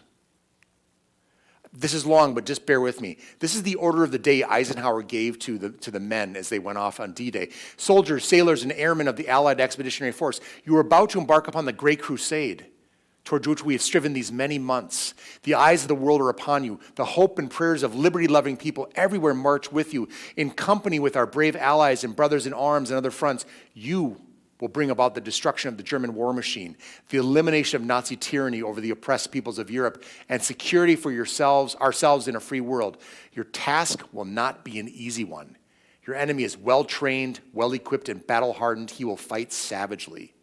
But this is the year 1944. Much has happened since the Nazi triumphs of 1940-41. The United Nations have inflicted upon the Germans great defeats in open battle, man to man. Our air offensive has seriously reduced their strength in the air and their capacity to wage war on the ground. Our home fronts have given us an overwhelming superiority in weapons and munitions of war and placed at our disposal great reserves of trained fighting men. The tide has turned. The free men of the world are marching together in victory. I have full confidence in your courage, devotion to duty, and skill in battle. We will accept nothing less than full victory. Good luck, and let us beseech the blessing of Almighty God upon this great and noble undertaking. It's very Churchillian. If we go back to the Churchill talk, it's sweeping. But Churchill himself was nervous. And he said, I have my doubts, Ike. When I think of the beaches of Normandy choked with the flower of American and British youth, and when in my mind's eye I see the tides running red with their blood, I have my doubts, Ike. I have my doubts. Churchill, as you might remember from World War I, as the First Lord of the Admiralty, the head of the Navy, had thought of a great plan to bring a bunch of New Zealand and British soldiers over to the Eastern Front, through the Gallipoli, the Dardanelles Straits, up into the Black Sea, to fight with the Russians against the Austro-Hungarians and the Germans. The problem is they got pinned down, and the ranges of deaths have been from 50 to 250,000 deaths on Churchill's watch. Churchill ended up getting he was basically told, ultimately decided it wasn't his fault entirely because the Army and the Navy were so incoordinated, but tons of people died. Churchill knew how bad battle could be. His wife said something to him about, well, tomorrow will certainly bring new change. And he said to her, do you realize that by tomorrow morning, 20,000 people might be dead on our side? We wake up in the morning and that many people have died. Now, many people didn't know this, but Eisenhower also scrawled an alternative speech in case things failed. And he carried it with him. He put down July 5th, accidentally, it was June 5th. He said, our landings in the Cherbourg-Havre area have failed to gain a satisfactory foothold, and I've withdrawn the troops. My decision to attack at this time and place were based upon the best information available. The troops, the air, and the Navy did all that bravery and devotion to duty could do. If any blame or fault attaches to the attempt, it is mine alone. Imagine you have that on your conscience, just deciding what speech will I be giving here. Now, just so you know, Churchill was determined to land on D-Day. He wanted to be on the ground on D-Day. And Eisenhower's like, what are you thinking? He's like, no. He goes, you can't stop me from doing that. And as a matter of fact, I could actually enlist and have a commanding officer insist that I go there. And Eisenhower's, what are we going to do? I mean, he's really scared. The Churchill's going to get killed. So what Eisenhower did, again, reading the room, being novel in his approaches, he went to the king. And the king said, Winston, you know, Winston, that's a great idea. I'll join you. And Winston kind of got ashen-faced. He said, sir, we can't risk your life. He said, surely I can go with you. We'll both land together. And he says, your majesty's wishes and indeed commands. And Churchill had to kind of sit far away from the landing grounds. Now, back in America, we have this presidency, this campaign for the 1944 election in the fall of 1944, Roosevelt and Truman. People thought Truman was a joke, thought he was a hack. He was a senator from Missouri. There was a machine there, and the boss of the machine, the political machine, his name was Pendergrast. So they called Truman the senator, not from Missouri, but from Pendergrast, okay? On November 7th, the 1944 election was coming, and indeed it did happen. Roosevelt and Truman win. It's an unprecedented fourth term for FDR. Roosevelt's in poor health. Truman is iced out. He meets with FDR for only 2 times the entire time that Roosevelt was alive during their presidency. He had no idea about the Manhattan Project. So imagine the call, and there was a call that said, Mr. Truman, this is shortly after Roosevelt dies. Mr. President, we need to talk. We've got something to tell you about. Truman served only 82 days before becoming president. When they were together for that very brief time, Roosevelt said, don't fly, ride the trains. Can't both of us afford to take chances? And people on the inside said, when they were selecting the vice president, they said, you were selecting the president. Because everybody on the inside kind of knew Roosevelt's going to die. He's not going to make it through this. Harry Truman said, I knew he was a sick man. At Yalta, we'll talk about Yalta in a minute, but he had heart failure, he had blood pressures to 220, he was bleary, and one says, was that one of the reasons why the decisions at Yalta that basically sort of, gave Poland up? Churchill was too weak in terms of his military strength, he was a lesser partner, and Roosevelt was too sick. Stalin just rode roughshod over him. The Battle of the Bulge. Again, not to beat this to death, Battle of the Atlantic, sea lanes, North Africa, Italy and Sicily, D-Day. Now we're in France. And the Battle of the Bulge, we're getting to December of 44. Remember, the war is going to end in May of 45. And this was the last major Nazi offensive westward. Why is it called Battle of the Bulge? Because see that bulge? That's why. There's a bulge in the line. The Nazis were pushing back. It was a surprise offensive through the very forest that Rommel had gone through at the beginning of the war, trying to split the Allies, trying to capture the port of Antwerp. The Allies had poor weather, so they didn't have air support during that time. And ultimately, the Allies were able to repel them at the site called Bastogne. And the Nazis ran out of fuel, they ran out of resources, but 80,000 Americans died in this battle, and 100,000 Germans. This is the deadliest battle for Americans in the entire war. 1 out of 10 deaths in World War II happened at the Battle of the Bulge.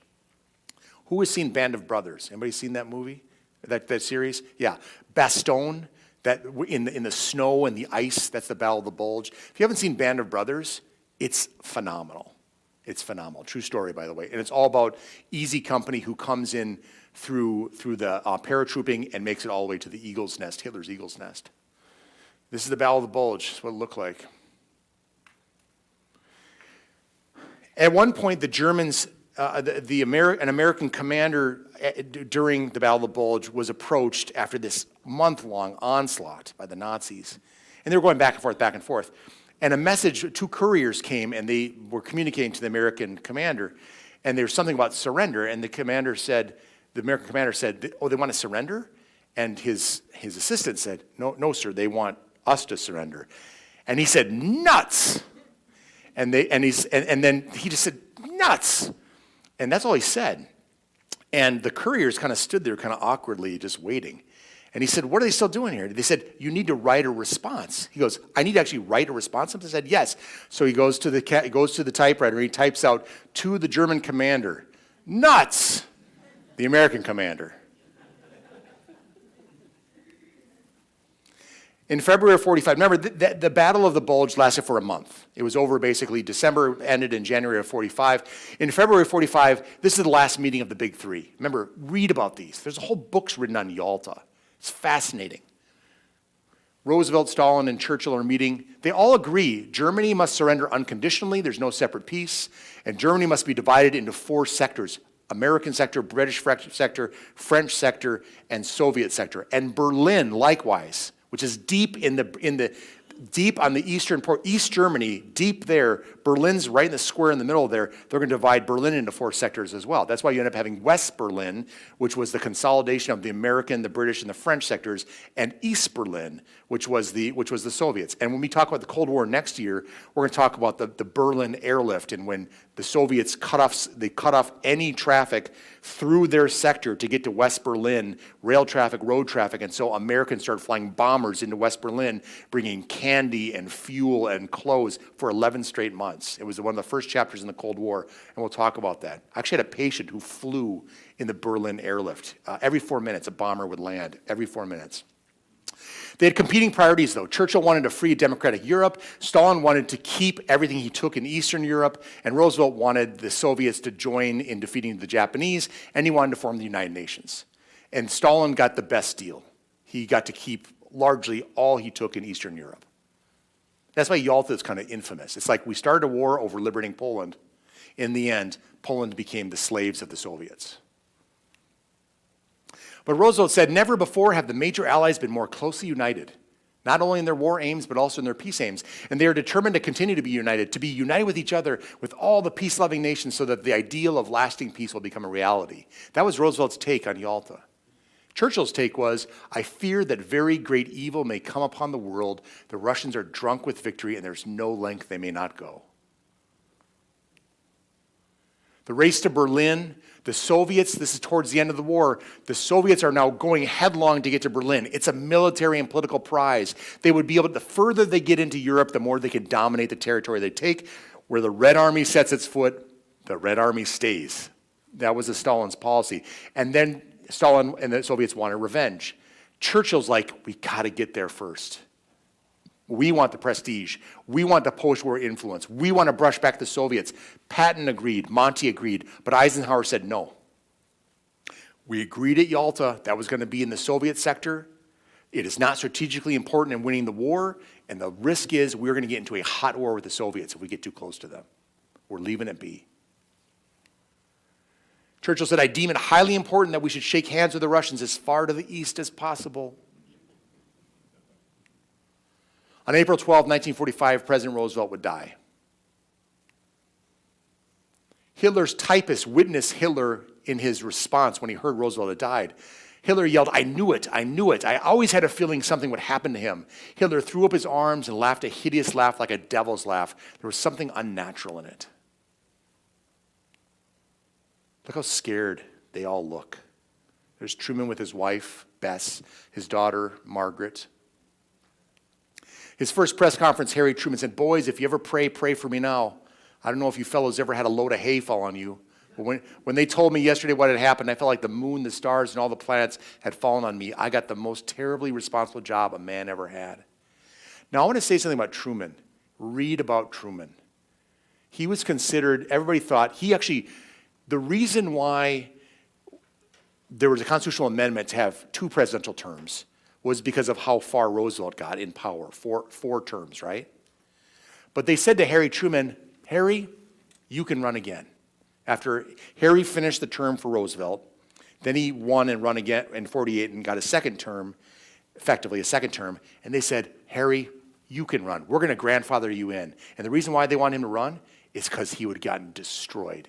He left the presidency with a 22% approval rating, the lowest in American history. But historians have looked back at what Truman did during the course of his, and it's everything from NATO to the Truman Doctrine to containment policy to desegregating the military to any number of nuclear diplomacy, all these kind of things. Most historians would say he is, if you believe in rankings, the 7th most successful president among all our presidents. But he was looked at as a guy who was a joke. He was the senator from Pendergast. Grace Tolley, who was FDR's secretary, just sniffed, I just can't call that man president. As we get towards the end here, the Battle of Berlin, remember, the Soviets have basically moved down there. They've surrounded Berlin, and what is Hitler going to do? What are his forces going to do? They're going to fight to the bitter end. For about 12 days, the Americans and the British have halted at the Elbe River. That's further west. But now, total war. The final major battle on the Eastern Front. Women, children, or elderly are being drafted to fight. The Soviets are shelling Berlin like crazy, and rape is happening. The Soviets are raping like crazy. I mean, so much rape happening, and so much just torture and murder. The Battle of Berlin consumed 81,000 Soviets, 100,000 German soldiers, and 125,000 civilian casualties. And the thing is, there was just no point. It was all going to collapse. Anybody ever seen the movie Downfall? Watch Downfall. It's in German. It's about the last days Hitler in the bunker. One of the most popular movies in Israel. As you see Hitler become completely unraveled, and it's based on diaries. Based on writings from a good reporter named Hugh Trevor Roper. It's about the Berlin bunker and so on. Germany at this time surrenders unconditionally. Now this is the Elbe River. That's the Americans on the left, that's the Soviets on the right. You know, you remember they're coming from the east, they're coming from the west, they shake hands, and what happens to the Soviets? They all go back, they get arrested and sent to the gulags. Because if you've come into contact with the Americans, you're tainted. You probably actually drank with them. Stalin doesn't like anybody who's a prisoner of the Americans or has come into contact with them, so they would be interrogated, tortured, and sent to the gulag or killed. Thank you for your service. Goebbels, the minister of propaganda, whipped people up in a fury in these last days. I ask you, he says, do you want total war? If necessary, do you want a war more total and radical than anything that we can even yet today conceive? Kids. Major Bill Deeds of the Brits said the damned papers, which are full of propaganda and pretend the war is as good as won, by golly, it's not. Lots of 16-year-olds are keen to die for Hitler. The number of casualties that happened because some kid got a gun in those last days, just shot people. Terrible. This is Berlin. This is what the Soviets won. A brief moment on Dachau, the liberation of Dachau. Just before the war is ending, Dachau was the original concentration camp in 1933. The U.S. 7th Army and the 20th Armored Division came across it, and they were, Father talked about this at length, they were stunned at what they saw. They couldn't even describe it. 32,000 survivors, but they had 39 train boxcars on the rails that were overflowing with thousands of emaciated corpses. And when the soldiers saw this and walked around, they rounded up the SS guards and they shot them.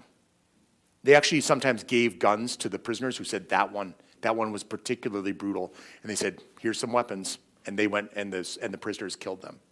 Not one of these soldiers was ever charged, court-martialed. They called them liberation reprisals of how bad it was. And there were Dachau trials. Remember the Nuremberg trials? There were many trials, but there were trials of the Dachau SS camp personnel. 200,000 were in prison there. They say 41,000 deaths, but it was way more than that. They weren't counting after a while. They were killing so many people. I have a patient of mine that I'd see him in the hospital at the end of, this is not violating patient confidentiality, by the way, but I would see him at the end of the day in the hospital, and he was one of the people that was in the 7th Army that liberated Dachau. And he'd give talks at a lot of schools locally about this. And he says, I cry every day I think about it. He said it was awful. And he gave me descriptions of things he saw. Just absolutely horrible. And here's the thing, imagine this. Imagine you haven't seen this before. I mean, we're all a little bit numb to it because we've seen it in our public consciousness and so on. But imagine walking in there and smelling it and looking around, and it's everywhere. And then if you look at the scatter plot of all the different concentration camps throughout, if you look at that, just like I said about the American bases around the world, if you look at the camps and subcamps throughout Europe, and you imagine how they all look similar to this, it's horrid. Eisenhower wrote to Churchill following the inspection of one of the subcamps of Buchenwald, and he said, I've never been so angry in my life. The English language doesn't even have words that could describe what I saw. Everything you read in the paper does not adequately describe what has happened here. And so he was so profoundly impacted by the horrors that he witnessed that he brought newspaper editors, representative groups, German civilians, and Allied soldiers to walk through it. He forced people in the local suburbs, get over here and look at this. This is what you've done. All these women walking and just throwing up, and they're in their high heels and all this kind of stuff. It was just terrible. When one of the reporters asked whether Eisenhower's idea of publishing photographs and stories about the camps was a wise idea, he icily answered, I think people ought to know about such things. On April 30 of 45, Hitler commits suicide in his Berlin bunker. Churchill says, well, I must say I think he was perfectly right to die like that. Truman said, well, of course, the two principal war criminals, Hitler and Mussolini, will not have to come to trial. I'm very happy that they are out of the way. VE Day comes on May 8th, 1945. It was 11 months from D-Day to VE Day.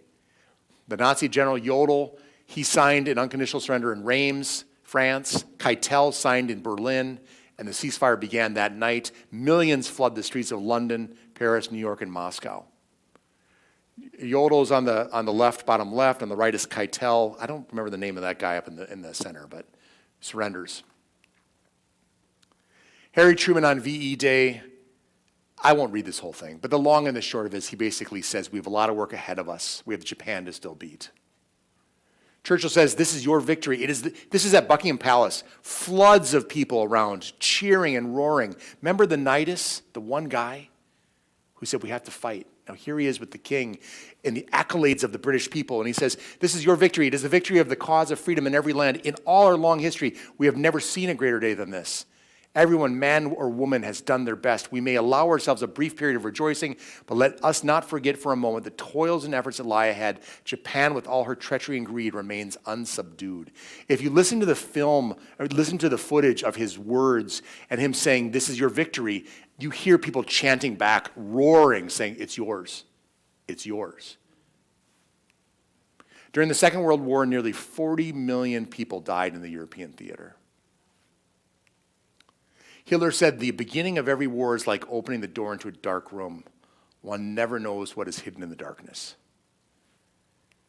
In William Shakespeare's Troilus and Cressida, Ulysses says, "Then everything includes itself in power, power into will, will into appetite, and appetite a universal wolf, so doubly seconded with will and power, must make perforce a universal prey, and at last eat up itself." Because the thing about power is it does devolve to will, and will does devolve. Unrestrained will devolves to appetite. And in the end, appetite will ingest everything around and devour itself. And that's the story of Hitler. That's the story of what happened in World War II. This is just this is a teaser for next year. This is a young Soviet soldier walking around with a bust of Hitler in the ruins of Berlin. And if we think things were bad under the Nazis, wait till the Cold War starts. And with that, we'll take a 10-minute break and come back. Thank you very much.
Be about a minute to find your seat there because we want to get going here, given the time.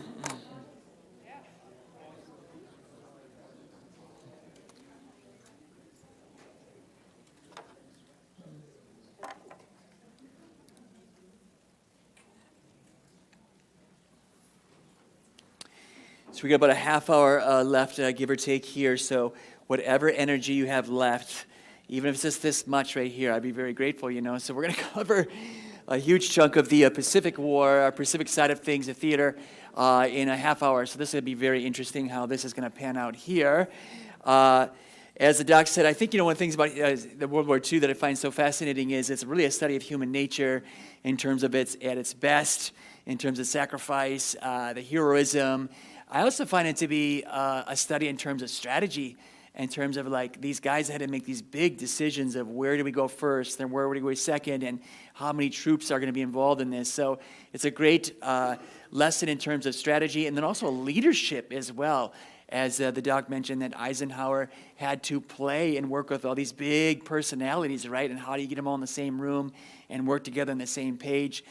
So World War II is just a fascinating study, just in terms of just sacrifice and strategy and leadership and human nature. How do you read a room? How do you read other people?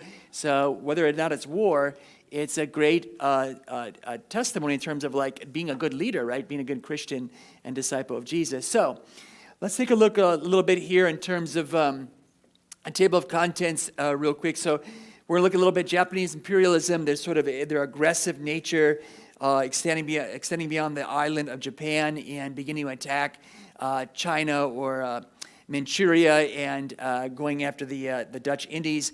We'll also look at the attack of Pearl Harbor. There was a question of like, what in the world is the context around this? Why would they do such a thing when you got a little island against a big country with industrial capacity and lots of battleships and air carriers? Why in the world would they ever do such a thing? And then the Japanese mentality, it's nice to know a little bit about like, what are we fighting against in terms of just the mentality, in terms of how they approach life, how they approach war, and what our troops were up against when they went into these islands, and just the fact that so few of them were willing to surrender, is either kill or be killed. So this is kind of ingrained in that particular culture. The strategy of island hopping and getting closer to Japan from Midway, Guadalcanal, Iwo Jima, Okinawa. And then next time we'll talk about the atomic bomb and the decision of using the atomic bomb and just the moral reflection and some of the consequences of that. So before attacking Pearl Harbor on December 7th, 1941, it's helpful to know that Japan was an imperialist nation and was expanding its influence and its military might and empire in the Asian region, in the Pacific, which was leading more and more into conflict with us, right? So we've certainly got a very keen eye on them and what they're doing in terms of their expansion beyond their particular island. As mentioned, they invaded Manchuria, which is northeastern Asia. It's kind of north of Korea there. In 1931, they want raw materials. They don't have a lot of geography, a lot of landmass there, so they need to acquire some materials for their particular culture and their war machine, oil and rubber. They then form an alliance with Germany and Italy to form what's called the Axis powers in 1940. And then, you know, there's a big map for you here, but you can download or you can get the doc's presentation in mind. Sometimes it's just nice to see a map, like, you know, what are we dealing with in terms of the various islands and where are we? So you have Hawaii up there all over to the east in the kind of the corner of the map. You can see Midway when you go to the west, that's there. You can see in the orange in the corner there, the Dutch East Indies. You can see the Philippines, which was U.S. control before taken over by Japan. You can see New Guinea down there, and the port there that we were defending down there. So just to get a sense of the lay of the land there, of what's happening, and the kind of strategy we're going to have of island hopping and getting closer and closer to Japan so that our B-29 bombers can really have air superiority and to begin firebombing, and then, of course, we know with the atomic bomb. So naturally, the Japanese aggression in China in 1937 and their expansion are seen as kind of a threat to our own interests in the Pacific. So in response to Japan's invasion of French Indochina, which is Cambodia, Thailand, Laos, this area is kind of southern China that's here. In 1940, the United States is like, you can't do that, right? I mean, that's we're not going to allow that. So there's going to be repercussions for this, and we're going to put an oil embargo on you, right? So we're going to reduce the amount of oil and cut off your oil supply from us and your access to oil. I think it cut off like something like 80% of their oil was dependent on the United States of America. And so Japan, of course, doesn't like this. And so we also provided financial aid to China because these two, Japan and China, were going at each other through the Lend-Lease program that the doc talked about, and also strengthened our military presence in the Pacific. So the tension between us and Japan is growing, right, over their aggression, our basically putting you in the corner, or a consequence of that is we're going to have an oil embargo on you. And so what Japan does is they say, okay, we have a shortage of oil, and so this threatens our ability to continue our war with China. So what we're going to do is we're going to seize the oil fields in the Dutch Indies, and are going to get our oil fields that we need in our oil by force. Now, they knew that if we do this, that the United States would be very unhappy with this, right? And they knew that basically it's only a matter of time before they're going to attack us if we do this. So they themselves planned and said, we know the United States is going to enter into the war here when we do this, so let's do a preventative strike on the United States Pacific Fleet, take out as much as we possibly can to secure our expansion. So they had been planning an attack on Hawaii and Honolulu for a good majority of 1941. It wasn't just like, let's just go do this. They had been thinking, we know we're going to do this. We know they're going to enter the war. Why not just take out as much as we possibly can and then hopefully sort of negotiate after that? So on December 7th, 1941, which we're all very familiar with that particular date, Japan launches this surprise attack on Pearl Harbor in Hawaii, and from 6 aircraft carriers. And there's 353 planes come in, torpedo planes, dive bombers, fighters, all targeting, of course, our airfields and our battleships catching us by surprise. The first wave began just before 8 o'clock a.m., targeting the airfields to reduce our ability for our fighters to respond.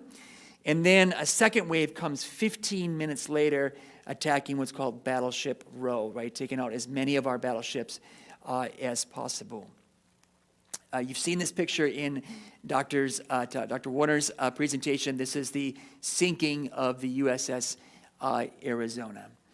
By the way, USS is this United States ship, right? This huge. And then I've been there before. I've been to Honolulu, and you can walk out there and you can look down and you can see the ship there in Pearl Harbor. Of course, most casualties, right, from Pearl Harbor are from the USS Arizona.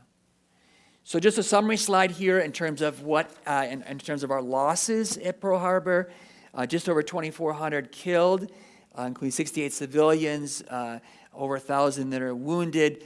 A good chunk of these came from the USS Arizona that was sunk. The USS Oklahoma was also badly damaged as well. All 8 U.S. battleships were severely damaged. Thanks be to God, many of them were repaired. Of course, the USS Arizona was not, had sunk in the harbor. And we lost 188 aircraft were destroyed, and 159 were damaged. And then we've seen this quote so many times, a very famous quote from Franklin Roosevelt yesterday, December 7, 1940, a date which will live in infamy no matter how long it may take us to overcome this premeditated invasion. The American people in their righteous might will win through absolute victory. And you can imagine the outrage and just the anger of the United States people of us being attacked by Japan. Just wanted to mention here a summary slide in terms of just a little bit of silver lining in this particular attack. The major sort of divine blessing, if you will, is that 3 of our aircraft carriers were out to sea at that particular time. I mean, thanks be to God, they were not in Pearl Harbor when it was attacked. It would be a very different Pacific theater without these aircraft carriers, which allowed, of course, these aircrafts, right, and our planes to get up in the air and to shoot down their Navy. So the Enterprise, Lexington, and Saratoga were all out to sea and thus survived this particular attack. Additionally, Japan's destruction of the oil depots would have forced our U.S. fleet to retreat from the Pacific. The dry docks and repair yards were left virtually untouched. If destroyed, the damaged ships would have had moved to mainland. In this case, they're able to be destroyed, to be fixed right there at Pearl Harbor. And then the submarines facilities. They did not attack our submarine base, which would have crippled our U.S. submarine force and its ability to conduct reconnaissance. So we can thank at least our God that there is some silver lining in these things, right, which would have badly crippled our ability to fight the Japanese in the Pacific. Just want to talk a little bit. I'm sure most of you are somewhat familiar with the Japanese mentality. It is quite unique and, frankly, quite ferocious. So the mentality of Japan during World War II was shaped by kind of a mixture of militarism, extreme nationalism, this kind of hyper pride in our particular country, especially for our emperor, and then the resurgence of what's called Bushido, which is this kind of honor code, which I'll talk about in a moment here, which is kind of a form of this samurai code. So Bushido is this kind of a modern militaristic interpretation of the samurai code. It emphasized loyalty, deep loyalty, courage, honor, but then it's adapted to have absolute obedience to the emperor, Hirohito, at this particular time, and the state of Japan. It fostered a culture of kind of a fanatical, extreme bravery, self-sacrifice to the nth degree, a willingness to die for your country. And then you would see, as we're going to see, these, they would have like banzai charges. We'll talk about those. Kamikaze attacks, which were increasingly more systematic, especially when they get to Okinawa. I mean, we're talking 1,500 kamikaze flying their planes into our ships. I mean, it looked like a hailstorm of these ships coming down, or these planes coming down on our ships. Also, this abhorrence of surrender. Like, it's the most shameful thing you can do is to surrender. We're going to see in just a moment here the number of survivors when the Americans been going to these particular islands is very few. I mean, less than 50 at times. And we're talking thousands and thousands of Japanese soldiers that are killed, and few, very few, surrenders. I mean, you're going either to kill or be killed. And as you know well, human beings, that takes a huge toll on your mental sort of facility, right? Your mental capacity when you're seeing stuff like that. Not only amongst the soldiers, but amongst the civilians as well. The amount of ritualistic suicide that they would see right in front of them. Additionally, this imperial Japanese government in the 19th and 20th centuries, they interpreted this kind of codified Bushido as this kind of universal moral framework, not just for the military, but this goes down to everybody, right? Families, kids, moms, wives. Everybody has this kind of honor code that gets infiltrated into their entire culture and way of being. And you can see already, probably thinking, yeah, this is why this is going to be a major problem when we are thinking about invading Japan, right? Because if every last human being is like, I will either kill or be killed, you can just imagine the bloodbath that would happen when you have an entire island that says you will basically have to kill us all before we will defeat. And so this is, I'm not justifying, I'm just telling you the mentality of Truman and others to say, what the heck are we going to do here about this invasion of Japan? We're talking not just thousands, hundreds of thousands, we're talking probably millions of people that are going to die, and many of them civilians. So it's going to be an absolute bloodbath. So at least give Truman some credit in terms of the moral dilemma that he's going to have on his hands, sleepless nights of what are we going to do here as we're getting closer and closer to Japan. A little bit more on this Japanese mentality, this glorification of death. It glorifies death, the sort of highest honor in battle is this kind of ultimate sacrifice of honor. It's a higher ideal to die than it is to survive. This kind of total war and aggression, this kind of Goebbels sort of, the total war, like let's put all your chips into the pot, right? That's better than negotiating or diplomacy. Additionally, you have this kind of unquestioning obedience, right? The code fosters this strict hierarchy, demanding your absolute loyalty, right, to your superior and especially to the emperor.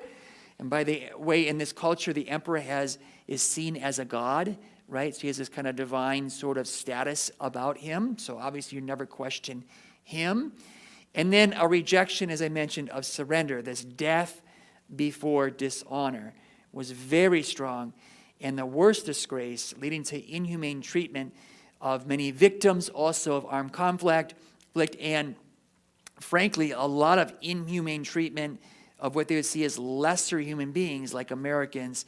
So prisoners of war in this culture are treated very, very badly, very badly. And I'll give you some stats on the number of POWs that died under Japanese versus those POWs under German occupied territories.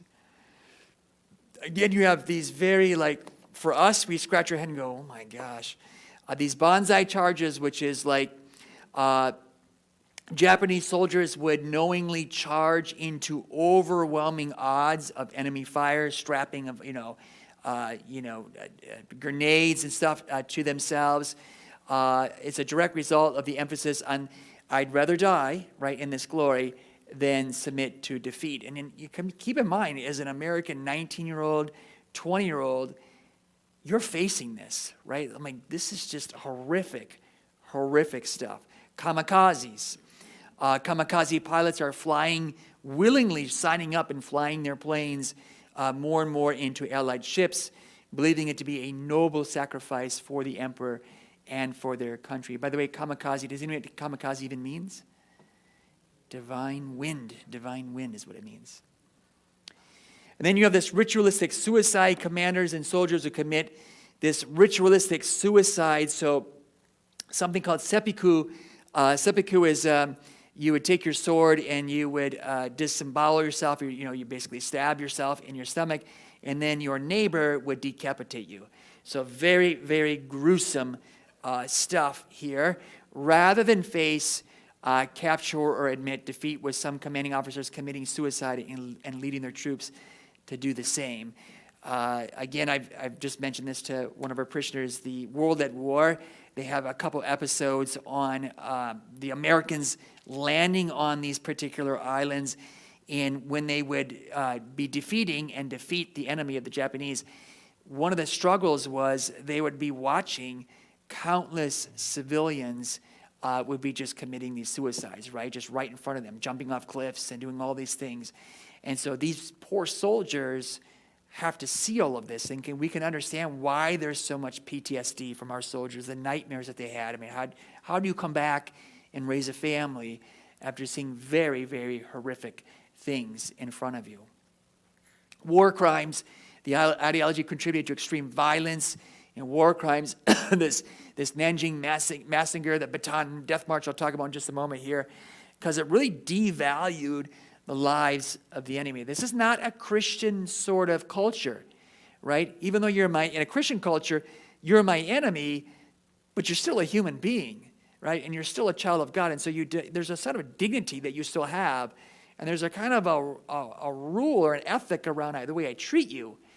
If you take that out, right, and you have no dignity, I can do to you whatever I want to do to you. And I can torture you mercifully, and I can, do all kinds of psychological things to you. I don't care about you. You have no value to me. So we at least have to acknowledge in these non-Christian cultures, not just the Japanese, but many of these non-Christian cultures, what they would do to the enemy and POWs is just horrific. I mean, beyond even conversation. But at least we have a kind of a Christian under ethic. There's certain rules that you have even in the midst of war, and even the way you treat your enemies that have surrendered, right? There are certain rules that are there. So we have a radically different kind of a fanatical code of honor that has a deep psychological and physical toll on our troops. American soldiers face very brutal combat, very trying circumstances. You have sometimes, like in Guadalcanal, you have tropical and jungle warfare. So you have not just, horrific conditions, but also you got disease. You have, it's just, you name it. These are very, very difficult situations for our troops.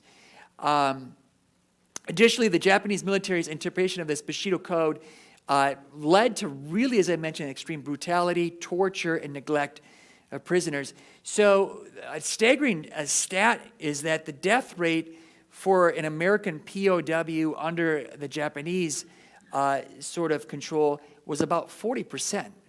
So 4 out of 10 American soldiers are being treated horrifically, psychological torture, and are dying. Under German POW camps, it's 1%, right? So this is a huge difference, right? So if you're going to get caught by an enemy, you want to be under the Germans, not under the Japanese, right? They have a very different way of dealing with the enemy.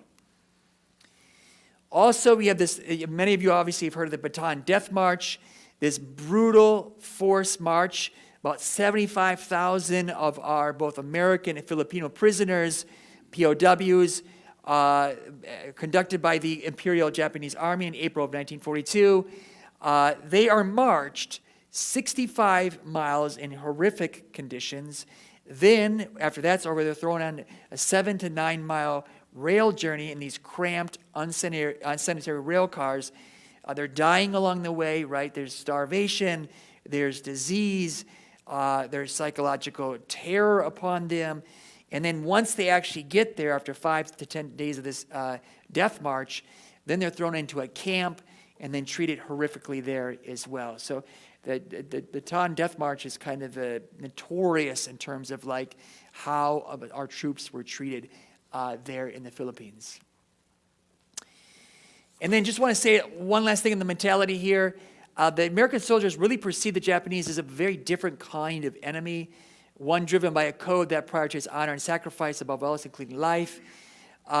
Their propaganda would dehumanize Americans and islanders, really kind of encouraging a deep ferocity against us. And so the Pacific Theater is really very, very nasty sort of warfare, and nasty, nasty things happen in the Pacific Theater. So, I mean, again, if you could, to think and thank God for our troops. Again, many of them are very young, right? 19, 20, 21, 22, 23. These are college-age students, right? Going over there and what they have to endure. Just a picture there of Japanese soldiers there. Pulling this from a field service code manual. Do not live in shame as a prisoner. Die and leave no ignominious crime behind you, right? To die is far, far greater honor for you personally and for our country than it is for you to survive. Just an overview slide. The Pacific Theater of World War II, major theater, of course, fought between Japan and us and our allies. It ranges from 1941 to 1945. It begins with the attack on Pearl Harbor, and the Japanese, just a little bit like the Germans, right? They have some very initial successes as their territory and their expansion happens. The same with the Japanese in terms of taking over the Philippines and a lot of these islands. So then we have the Battle of Midway, which is the turning point of the Pacific Theater, June of 1942. And then the Allies adopt this island hopping strategy, right, to go from Midway and moving closer and closer to Japan before the final bombings of Hiroshima and Nagasaki, these atomic bombings, killing about 110,000 immediately with those bombs, and then, of course, lots more from the kind of carnage and the radiation from these particular bombs. So according to the National World War II Museum, It's about an estimated 25 million deaths. So as the doc said, it was 40 million deaths in the European theater, about 25 million deaths in the Pacific theater, 6 million military casualties, and then get this, about 19 million civilian deaths. So the civilian population is caught up in this carnage in a horrific way. Japan, about 3 million deaths. United States, 110,000 deaths, 250,000 wounded. China takes the biggest brunt of this, 4 million military deaths and 18 million civilian deaths. My goodness, they're just staggering numbers that we're seeing in front of us. Just a few battles for you I just want to go over. I'm not getting into too much detail in these, so you have an idea of just kind of the bird's eye view, 20,000 feet here. So the Battle of the Coral Sea is fought in May of 1942. United States and Australia versus Japan. The first naval battle, ships never actually saw each other. This is a battle in the air, carried out by aircraft. Japan achieved a tactical victory in the Battle of the Coral Sea, but it sank the USS Lexington.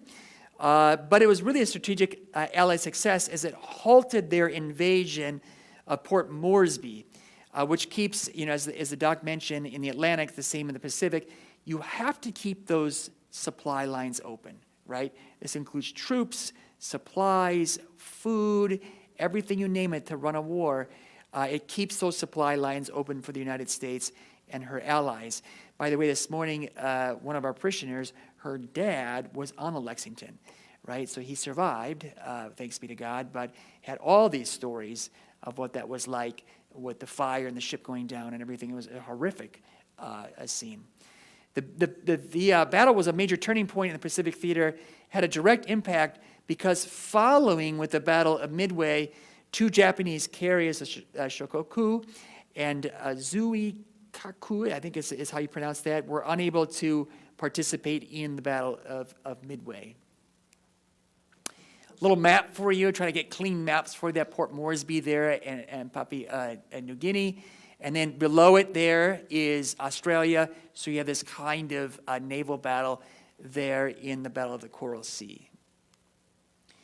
Again, the USS Lexington was hit by Japanese torpedoes, and actually a lot of our troops were able to get off that ship, but the USS Phelps sent 5 torpedoes into it to scuttle it so that it would not be captured by the Japanese, and it was sunk. So the very famous Battle of Midway is a turning point in the Pacific War. So Midway is to the west and north of Hawaii, has 3 little islands. There's Sand, Eastern, and Spit, which I find to be a fascinating name for an island, Spit. I live on the island of Spit. Where do you live? Type of thing. So yes, we took possession of this in 1867, the Navy in 1903. And so, my little pointer right here for you. So Hawaii right there. So you see Midway up here, right? So this is a very famous battle that happens here in 1942. Battle of Midway, decisive naval battle in this theater, June 4th or 7th, 1942, resulting in major American victory that marked a major turning point in the war. It really stops that Japanese offensive of moving east. And then now the Americans are going to be moving to the west from island to island. The United States Navy, aided by intelligence, one of the things that really helped our side is that they are able to break the Japanese codes, right? So to know exactly where they're going to be. That's very, very helpful, right? And they sank also 4 Japanese aircraft carriers in this particular battle, crippling their ability to have air power, right? So if you don't have the ship, you don't have the planes to attack. And again, this stops their expansion in the Pacific and allows the United States now to go on the offensive, right? So we're no longer the defensive, we are on the offensive. The Japanese wanted to capture Midway as a base, of course. Why? If they did, you know exactly what they would do. They would use it as a landing strip, right, to get to Hawaii, right? And the idea here is we're going to try to destroy as much of the United States Navy as we possibly can to force you into negotiation, right? And that's the idea there. The American forces sank 4 of their 6 carriers, which are huge. Japanese also lost some of their best pilots in the Battle of Midway because As the war goes on, you're getting younger and younger pilots that are more inexperienced, right? So you have some of their best pilots that are lost. We lost one one carrier and one destroyer in the Battle of Midway.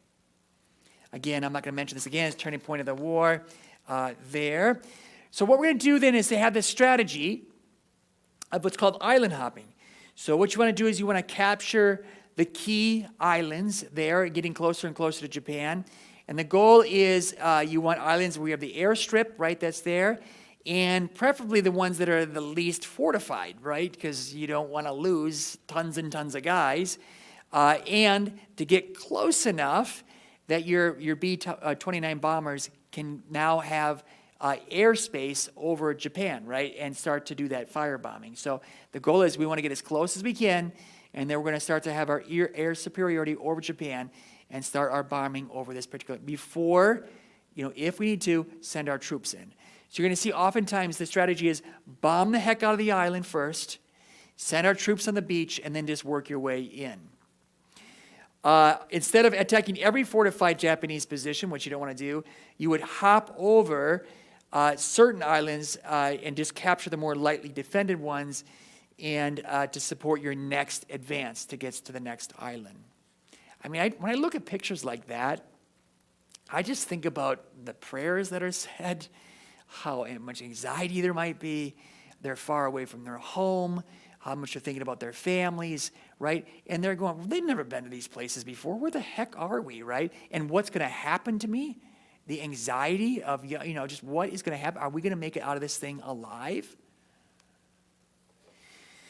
So the first thing, again, I'm not going to mention this. So you really want to just, the ones that are stronger, the islands that are more strongly fortified, is what they would do is they would just have ships around those islands that cut off their supplies. And so over time you would starve them out or disease them out. And a tactic sometimes is called, they're going to wither on the vine, right? You're going to cut off them so they're not going to be able to survive anymore and just force them to surrender that particular way. So they're going to have two main fronts. Chester Nimitz will have the central front, and then the very colorful Douglas MacArthur, which right now I'm just watching a little video on him. He is a very colorful individual. Let me tell you, if you know anything about World War II, he is quite the. This like you're talking about managing colorful people like Patton. MacArthur's one of these guys, right? These are big personalities, right? They don't get where they are for no reason, right? These are guys that have big, huge personalities and big egos. Certainly MacArthur is one of them. So here's a little kind of as clean a map as I can get for you here. You can see in the bottom corner there with the United States flags, you have that South Pacific offensive with Douglas MacArthur coming up through New Guinea and eventually to the Philippines, because remember, he was in the Philippines, right? And he wanted to stay. And then, of course, they said, no, you can't stay. I mean, you're way too valuable. You have to leave the Philippines. And he said the very famous, I will be back, right? So this is not Terminator, this is, he said, I will be back, people of Philippines coming back there.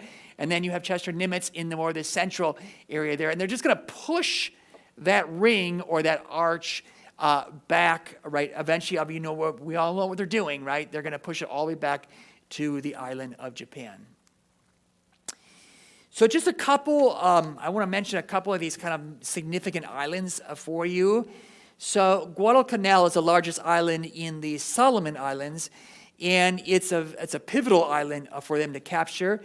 6-month campaign to take this particular island, 1942 to 1943, significant battle between the Allied forces and the Japanese forces. One of the first major Allied offenses and marked a major turning point in the Pacific War. The island is known for, it has tropical rainforests, it's got mountainous interior, so you can imagine when it rains, right, you got even more horrific conditions. It has a kind of Vietnam flavor, if you will, with the jungle that's there. These are not the most ideal conditions, especially if you're looking for enemies, right? The enemy, there are lots of places for them to hide. If you're a person like, this is way too much information, Father, I'm too late at night, that's fine. Just look at the pictures. So just enjoy the pictures of our troops coming on to the beaches there. and just say thank you, right? This is, to me, I am so grateful for them and their sacrifice. So this major campaign against Japanese forces, it involves intense land, sea, and air battles to secure airfields and prevent the expansion of Japanese influence. As mentioned, it's significant, brutal warfare, harsh jungle terrain, tropical climate. It's hot, right? So you have disease, you got malaria, things of that nature. 7,000 Americans lost their lives in Guadalcanal, and then 30,000 Japanese lives were lost. I'm just going to mention this tiny little island of Tarawa. It's a costly battle in the Gilbert Islands. U.S. forces, we suffered heavy casualties here as well. What's so interesting about capturing this little island, I think it's called Betsio, is it's a tiny little island. So it's 0.59 square miles. It's 2 miles long. It's 800 yards wide. It's very narrow. It's basically like 8 football fields wide. And you have significant warfare happening on this tiny little island. Of course, the United States wants this because it's an airstrip, right, for our planes. Over 1,000 of our Marines are killed, 2,100 are wounded, 4,500 Japanese killed. But the figure I want you to pay attention to here is, look at that number. 17 Japanese soldiers survived. You basically have killed everybody, more or less, here. Again, that little series, World at War, which I just love, they have actual footage of this, right? You can say, watch these guys. And they said that the island had so many dead bodies on it, tiny little island, and it's right next to the equator. The rotting flesh just reeked on this island of all the horrific smells of this island. War is ugly, really nasty stuff. It is not pretty whatsoever. Anybody who thinks it's sort of glamorous does not know war, does not know history, has not studied how horrific. They say war is hell, right? War is absolute hell. And then Saipan is this battle of the Philippine Sea. The capture of Saipan put the Japanese mainland now is in range of our bombers. Also on this, there's a significant naval battle that happens here, this great Marianas Turkish Shoot, where our Navy has superior technology and training and decisively defeats the Japanese Navy, just shooting down hundreds and hundreds of aircraft while losing far, far fewer of our own. So we have some pretty significant battles which were very much in our favor. This Peleliu is part of this battle of this Leyte Gulf. This is a large naval battle in history, one of the largest, where the United States decisively defeated the Japanese fleet here, effectively ending its capacity, Japan's capacity for large-scale naval operations. You can see things clearly working in our favor here as we're moving into the Philippines. And this is where we have this very famous picture in Douglas MacArthur coming back to the island, and he says famously, "People of the Philippines, I have returned," right? So he promised them that he'd come back, and there he is coming back. By the way, it's MacArthur, and we're going to see it next time, on September 2nd, 1945, who represents the United States, right, for the final signing of VJ Day, right, the ending of the entire World War II. And the picture is, I think it's USS Missouri they signed it on, in Tokyo Harbor, and the troops that are just kind of hanging over the edge is just jam-packed, and they have a little table there, and there's all the documents. You have MacArthur there, right, and you have the Japanese representative, and it's just one of these scenes. You're just like, this is iconic, right?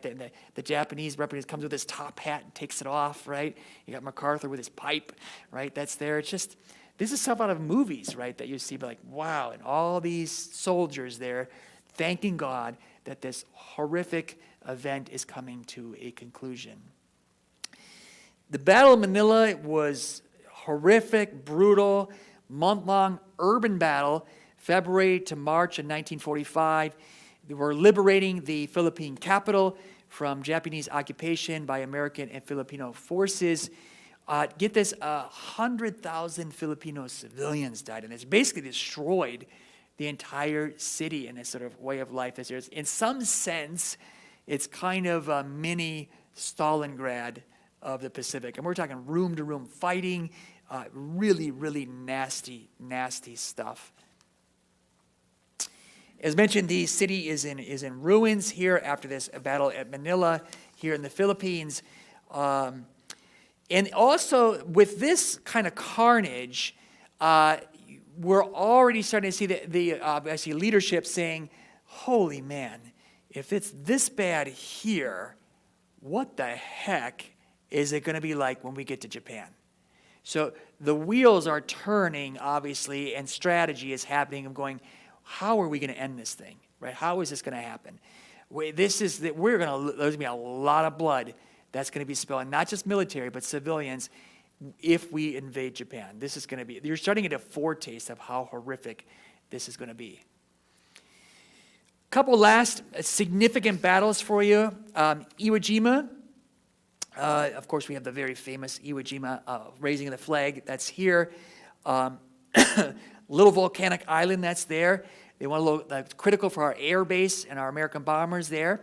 That iconic flag raising. And then I'll talk about Okinawa, which is the largest amphibious assault in the Pacific, at least, right? It's kind of its own D-Day in some sense. Very bloody campaign fought on this island that destroyed basically the entire island, and tons of civilian deaths that are here. Now watching this documentary, the guy says, basically, if hell looked like anything, it looked like Iwo Jima. You were either going to kill or be killed. And one guy said, I don't really have to go to hell. I've been there. I've been to Iwo Jima. It is horrific, right, what they saw and what they experienced here. So where we are here in this map here, so Iwo Jima is right in the middle here, right? So you can see they're clearly working their way here. And then Okinawa is here, right, which is obviously real close here to the Japanese island that's there. Okay, so the Battle of Iwo Jima here, I mean, there's some phenomenal footage out there of this. I mean, some of these camera guys that were right in the midst of this battle, putting their own lives on the line, it's just something. Like, you feel like you're right there, right, when you're watching some of this stuff. This little small volcanic island, they want those airfields. Very vital strategically for the ongoing bombing campaign against mainland Japan. But obviously the Japanese are not going to give this up easily. After months of preliminary air and naval bombardment, so you see kind of from ships and from the planes, bomb the heck out of the island first, and then we're going to put our troops onto the beaches. Many times what you see is that the Japanese would withdraw inland. They would let you have the beach. So they get in, okay, this isn't too bad.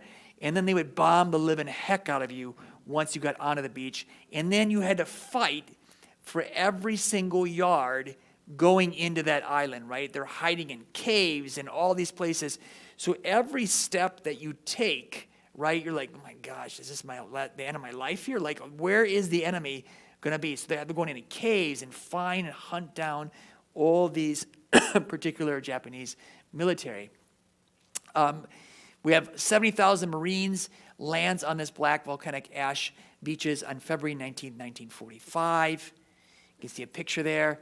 The initial lack, as I mentioned, of resistance is a trap. Again, this is not that bad. But once those beaches were crowded with men and equipment, the Japanese would unleash this barrage of mortar and machine gun fire on these guys on these beaches. Progress was slow, arduous. Marines having to root out defenders in caves and strongholds. This brutal, close, hand-to-hand combat. You've probably seen the images. Some of these guys are coming with flamethrowers, right? You're lighting people on fire. There's grenades. This is like horrific, horrific warfare. And you can understand the carnage, not just physically, but also psychologically. The stuff that you saw right in front of you. Again, just an image here of our troops there. Just to want to mention a little bit about the, obviously the very iconic sort of image here of sort of victory and tenacity and self-sacrifice and perseverance from our troops. This is February 23rd, 1945. The Marines capture Mount Suribachi, the island's highest point, and then they raise the flag. I'm sure most of you have already heard about this, right? They raise the flag first, and then they didn't get a picture of it at that time, so can you just sort of like stage it, and we'll do it again. So, of course, the photographer, Joe Rosenthal, takes this image, and it becomes not just nationally known, but also worldwide known, of the iconic, what it takes to raise that flag of victory in this particular battle, as perseverance and sacrifice. Somebody has mentioned, we need to be teaching our kids this stuff, because I want to say, you have many blessings today because of this. The world looks very different if these guys aren't doing this stuff. Many of them lost their lives so you can have freedom today, and you can have the country here today. And you are called to have the same sacrifice and courage that they did as well. So stop being so lazy and so narcissistic and so slothful, right? That is not what it means to be a human being. Sometimes looking at this stuff gets you excited. So look at these guys. These are heroes. 7,000 Marines and Navy personnel killed and 20,000 wounded. Japanese defenders got these fortified positions. So again, it's a yard by yard taking this volcanic terrain.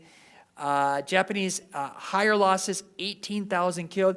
Again, look at the small number here of captured. Of 18,000 people, you tell me only 216 people are captured. That's it, right? Remember, Tarawa was 17 people captured. That's that Japanese mentality at the Bushido, that the samurai code, that is, you die before you surrender. Among the Americans who served at Iwo Jima, uncommon valor was a common virtue from Nimitz. Last significant battle in the Pacific is the Battle of Okinawa, the last and bloodiest major battle of the Pacific Theater during World War II. The largest amphibious assault of the conflict. Again, this is kind of a D-Day sort of landing here, Operation Iceberg. And it's a staging point now for the eventual plan of invasion of mainland Japan. I just find it to be fascinating, these little tidbits. They land on Okinawa on April 1st, 1945. That's Easter Sunday.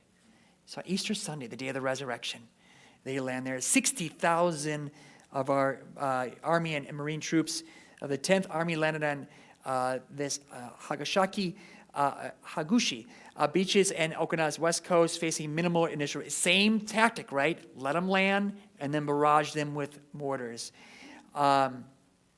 They had withdrawn, the Japanese, to these fortified positions, elaborate cave system and tunnel system, and then the Americans have to go and find them and hunt them out.